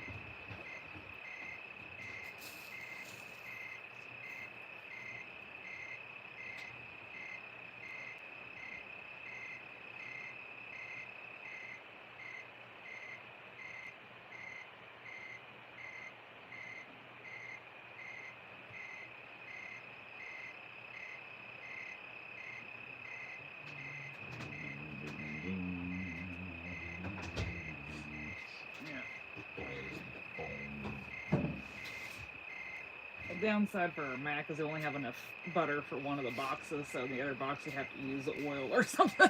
Yeah, no, it's all good, baby. Let's just do, because I don't want to use up their butter. There ain't no need. We'll just take that Mac home. And I'll just have a pizza and you... There's still another ramen, because you didn't have one last night, did you? No, I did not. You can make the Mac for you. That's okay. No, you make the Mac for you. That's fine. I don't want the Mac and then I'll just have these pizzas. I love them. Okay. So I'll have a pizza tonight. That'll be my food, and then tomorrow we'll figure out what we want to do tomorrow.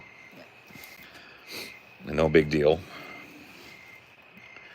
Like I said, I loaded us up for a reason. Mm-hmm. This one's for you, Envy. To better days and better ways, friend. And I mean that. I really do. My heart goes out. I'm not going to do the salute. But just know. Using a doob as a timer, bruh. You're in the right place if that's what you like. Because I know I got enough time to finish this doob, but not much more. So we're going to fucking doob it up. We're going to finish chilling with Envy. And I don't know if Phoebes, I know Phoebes got to probably stay quiet because Phoebes got a household and stuff. But if Phoebes, hey, I'll kick this stream straight to Phoebes and Envy can go straight over there. Yeah, light the doink, smoke the doink.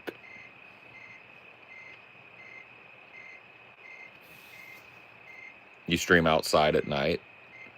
Got a little outbuilding? Oh. Well, you feel up to doing a stream tonight? I don't want to cut into your fucking shit. I know it's later for you than it is me.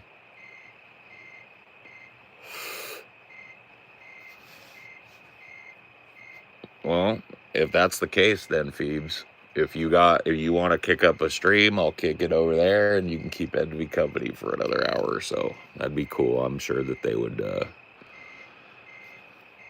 So yeah, everybody that enjoyed this stream, kick over to Phoebes. You know what I mean? You may as well. She'll keep it going.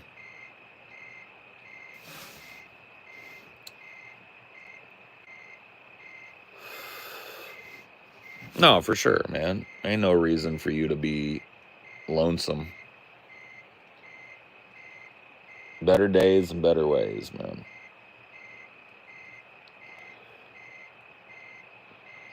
Everything's temporary. Remember that. Even life.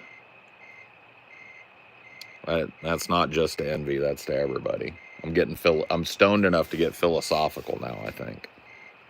This last doobie has put me in that position. It's put me in spit wisdom mode.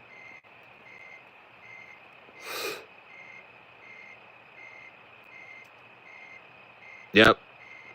Even Phoebe's dumb, dirty kid ass got off the road somehow. And now look at Phoebes. Got a kid.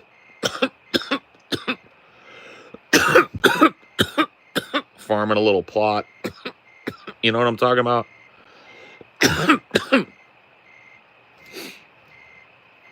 Everything passes, man. Everything is transient in this world, and that's a beautiful thing if you don't focus on the loss. Everything is transient. And the river that I'm listening to right now. The cricket that chirps tonight is probably going to be food for a fucking bird tomorrow. Or a squirrel. Right? Even they are transient. They come and they go. Remember right when the sun went down, they had a frenzy. And now they've settled into a low chirp. All things pass. This night will turn to day tomorrow. This river will cut its way through these mountains until there's much higher mountains and a much deeper valley. These stars will continue to shine overhead long after you, I, and everybody we know is dead. What do you think of that? But one day, they'll wink out too. Everything is transient. Everything is becoming something else. Always and forever.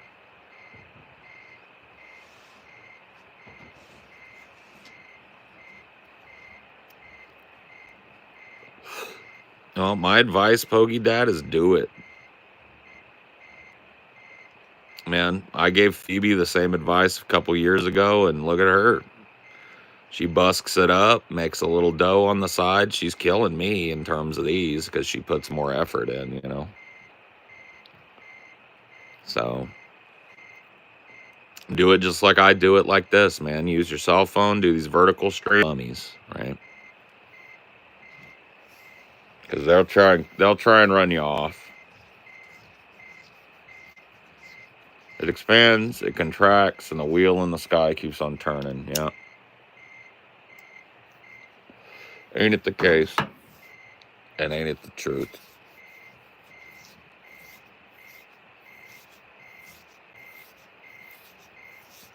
The wheel in the sky keeps on turning.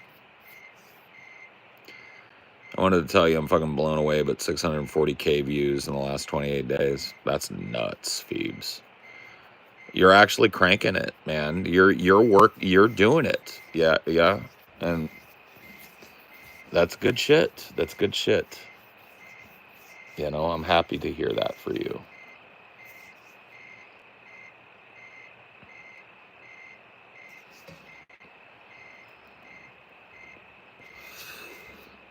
I think if you feel like creating something, you should do it. And I mean that. Everybody. Because I'm going to tell you, man, I'm tired tonight. But goddamn, I got to be fucking creative all day today. And I was alive and in my element today for the first time in a very long time, guys. I'm going to be dead ass with you right now. my life's work is what I did today. Just being fucking over the top and trying to be funny, trying to be interesting, but just overall trying to be funny. And I felt so fucking vibrant and alive today. So just make something, man, because I'm telling you, man, there's not enough fucking time. And there's too much pressure. So no one told you yet that you are insanely powerful, not you specifically, but everyone in this chat. They don't want you to know that, but I'm here to remind you all. Pogi Dad is not fucking around with you. Bro, there is so much power in people. Keep in mind, man, the next time you're shaking your fist at a banker or shaking your fist at a politician, right? Dude, there's way more of us than there are them. And they know that, and they haven't forgotten that, man. And I'm telling you, man, if we just... There's a lot of free-floating hostility in the world, and I got to tell you, when I was out there creating today, there was no hostility in me. I was here in the middle of the fucking woods doing beautiful things. Not beautiful, but funny things, okay? And there was no hate and there was no hostility in what I did today. And I think if we can start looking at each other like human beings, I think the world will be better for it, is what I'm saying. And I think that that's what Pogi Dad meant, but I think it also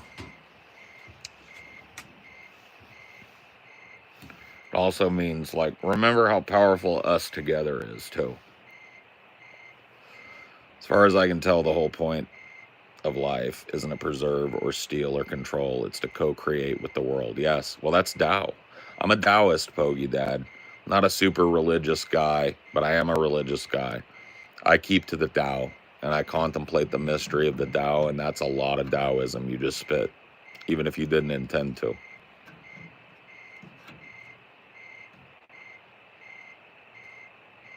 Sound like you've had some kind of awakening tonight?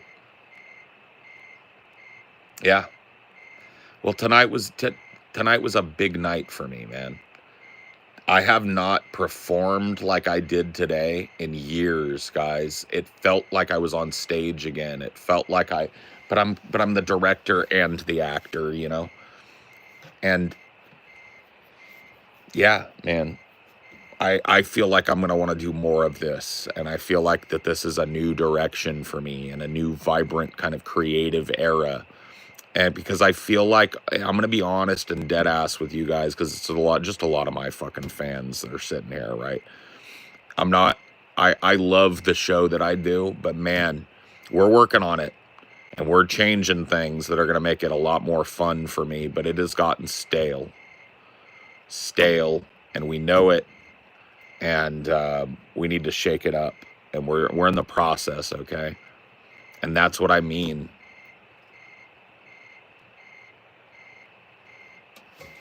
That's what I mean. Because there's no reason that I should be using myself in the way that I'm using myself when I can do what I did today. And this whole thing, as it happens, I feel so fucking overjoyed. Because it is me, it's Amelia, it's our creative baby.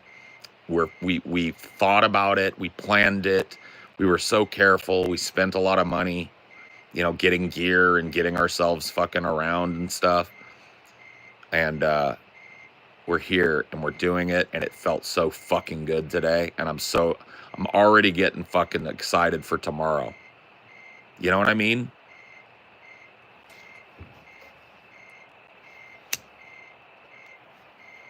By the way, we about halfway through the doob, just giving you a fucking timer on it. I know you can't see, but I'll let you know. There it is. All right.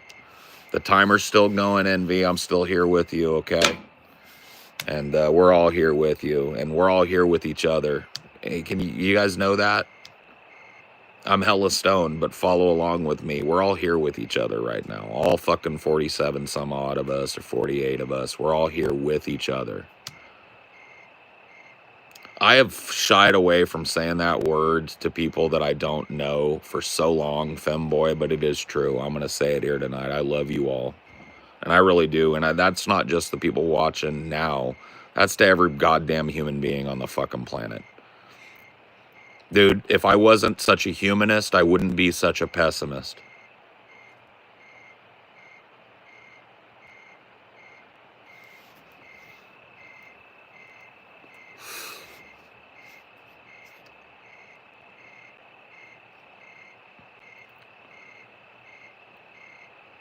That we need more of it.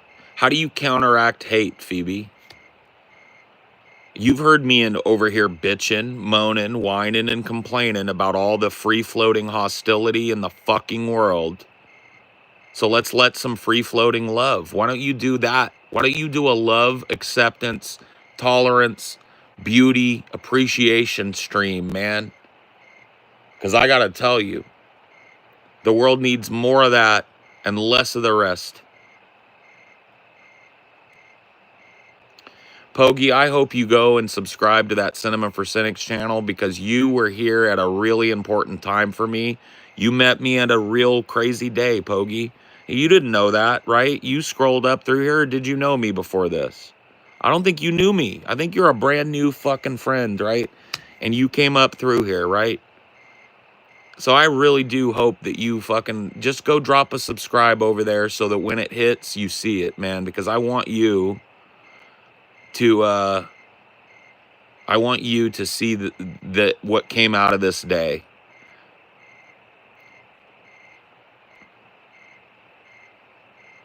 Well, that's what I'm saying, though, Phoebes. There ain't none of that razzing up the dumb trolls shit here tonight. I don't have an ounce of that meanness and that hostility in me. It all came out today. I put it out on the field today, and I'm going to do even more of that tomorrow, Phoebe. And you know what? I'm going to do another one of these streams, and you want to bet I don't say this same shit. So I'm going to try and do as much of this as is feasible for me, and I'm always going to be pushing towards it because this is what fucking feeds me. This is what I've been looking for my whole fucking existence. I finally found a way to do it, and I'm finally at a point in my life where I can conceive of it, and I still have my health, and I can do it. And so fuck you, okay? This is real to me, and this is honest.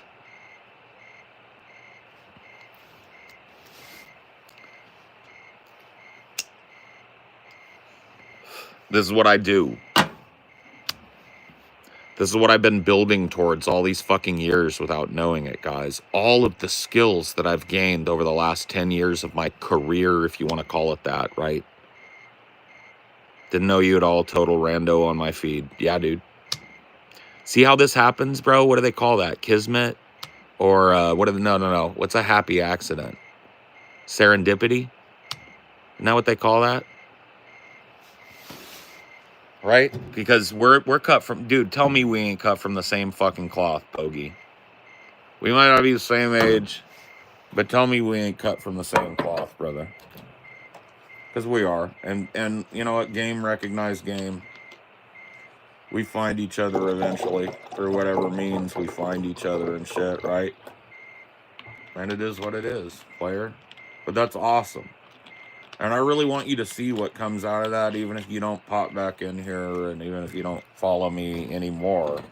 I really want you to see that video come up in your feed, that Cinema for Cynics, what the fuck happened to Twilight, or whatever it is, right? Nah, man, because, like, look, dude, if you want to tear this down, sound like a smart guy and we would all like to see your face. Sorry, I'm not gonna wear my fucking lighter out for you, but that's what it is, brother. Sorry for the jump scare. Here, I'll give you another one. Boo.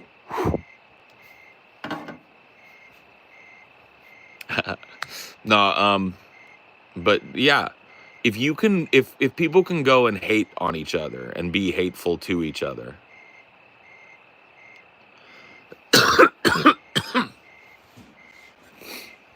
then we can put that same positive energy into the world too, can't we?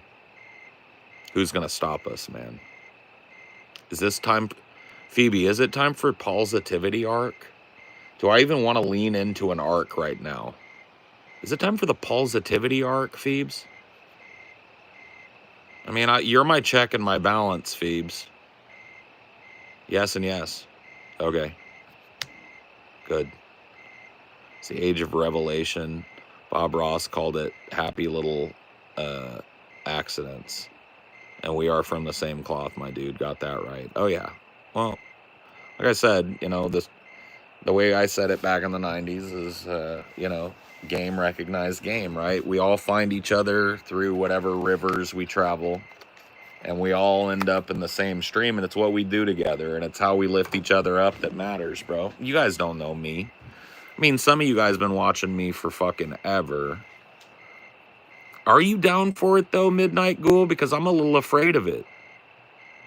I'm afraid of positivity. You feel me? I'm going to set aside that joint that's got a little bit left on it. I will finish it. I don't break my promises, but I'm going to have a smoke in the midst. I should probably breathe more air, but fuck it. I'm jazzed, and I'm not denying it. Over a decade easily. That's crazy, bro. That's wild, man. And so, dead honest, man. It blows my fucking mind every second of the day that I get to be so lucky. I don't even want to call it luck, because I don't believe in luck, honestly. That I was so fortunate to position myself the way that I did. Because I did, a lot of it's me. In fact, all of it's me. Bro, you don't know me, Pogie Dad. And I'm not trying to trauma dump on you. This ain't nothing about trauma. I was married to another person in 2015. I walked away from that marriage. I took nothing. That was a 12-year marriage, okay? And we had a beautiful house together and a beautiful life together, and I didn't want it anymore. And I blew that shit up because it wasn't working for me. And I walked away and I started being a content creator in 2015. I, by hook or by crook, man, I positioned myself just doing YouTube as a hobby. That I knew some people that called me up right around that time in my life and were like, hey, man, you want to come on a show? And I didn't know it at the time, but it was going to be the biggest show in fucking YouTube for a long time, called The Drunken Peasants. And I was on that show, and I was a really well-liked person on that show. You know, I was an asset to that show, and I split off and made another show and started Cinema for Cynics and all of that stuff, right? All of that because I chased my own fucking star.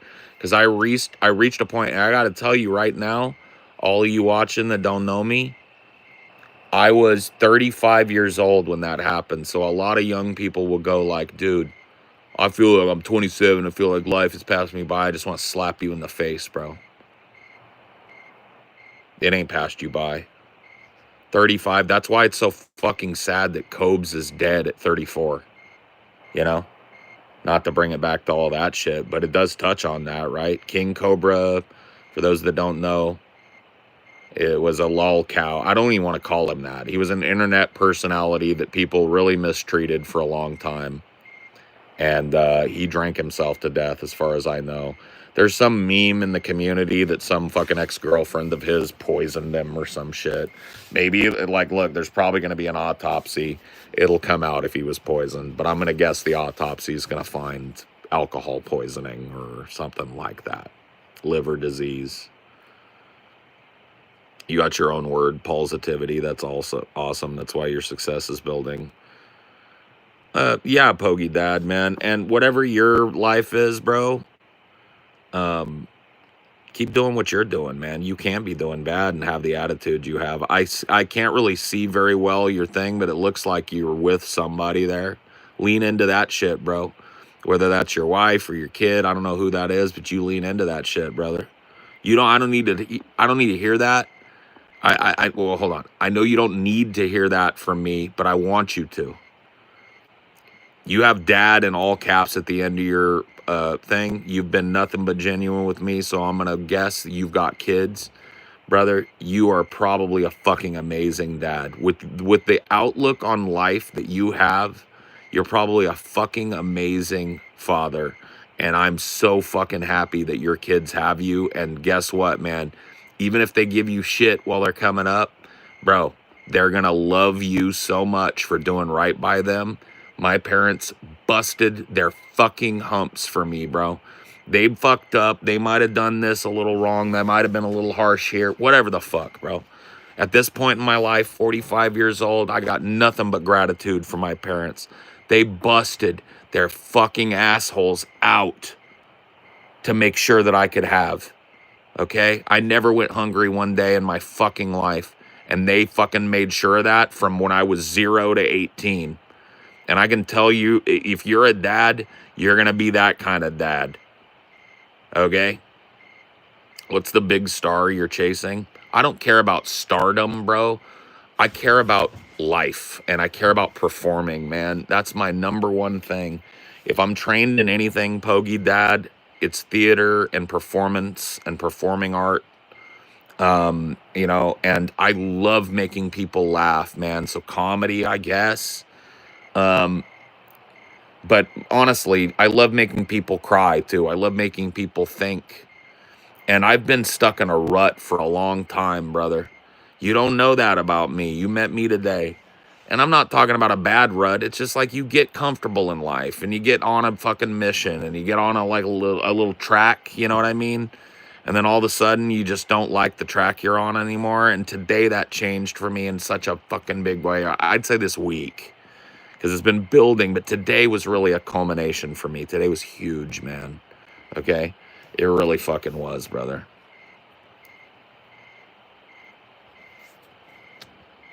Well, I don't have kids, bro.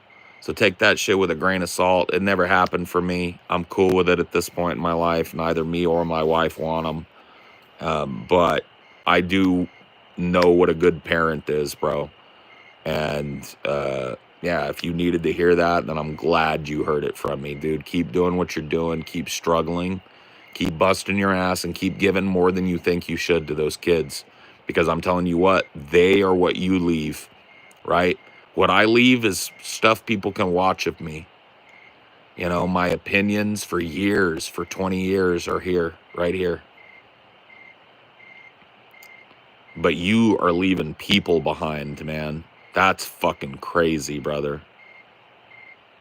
That's crazy. You've made a difference in my life, at least. You've taught me a lot of emotional and social intelligence. Well, I'm glad to hear that, brother. And I learned from all of you, too. I've learned a lot from the chat. I've learned a lot from doing this. You guys allowing me to sit and be introspective for so many years has changed my whole life. And I appreciate you being on that journey with me, all of you. Whether you just found me or whether you've been here for 20 fucking years. All of this was a big mirror for me. This was reflective in a way that I needed, okay? It let me see myself outside of seeing myself. And if you ever learned something from me, as I taught, I learned, okay? Just stumbled upon you tonight, but you seem like a very wise man, and I'm sure you make a very good impact. I don't know about that, man, but I'm going to try to be better. And by be better, I mean, I'm just not, I don't know, man. I'm not trying to make some proclamation that I'm not going to be negative ever. I'm definitely but what I will say is that I definitely want to, I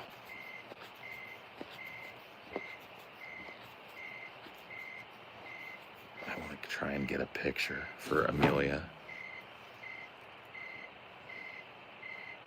Because this is kind of cute. If it actually works.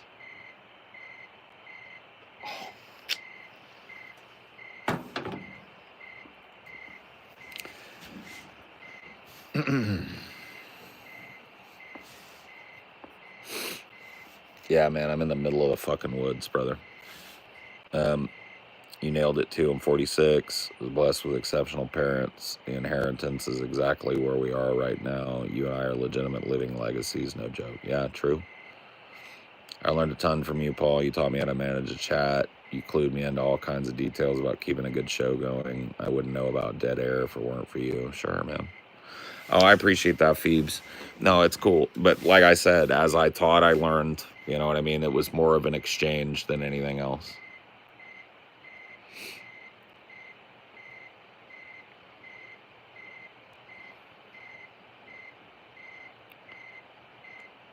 Well, yeah, I learned about how wrong I was about the magic machine. I learned about the what is it, Trans Sierra Nevada pipeline. No, no, but it's just cool. You know, I can't put my finger on exactly, what I've learned from you specifically. That's not what it was really about. It's just more interacting with you has over the years probably shaped me a little bit. And I'm just acquiescing to the interconnectedness of everything. The Trans Midwestern pipeline, yeah. But that's what we're doing. Cricket is so cute. He's so sweet. Anyway, unfortunate but true. This joint is it's getting down to the ass, and so is my phone. It has been so fun tonight. Thank you for chilling with me for so fucking long. I needed to do a long one of these, I think. Go check out Phoebe's channel if you want to chill. It was nice meeting all of you tonight that I met. Pogi, I hope I see you again, brother, but if I don't, it's been good knowing you. Let me read this last thing. The biggest lesson I've learned lately is about personal boundaries. My goodness, are they important? You ain't kidding, man. Yeah, Envy. Better days and better ways, friend. I will see you guys all some other time. Okay, maybe tomorrow after I'm done shooting, I'll have a little gas in the tank and we'll do this again. Thank you guys and good night.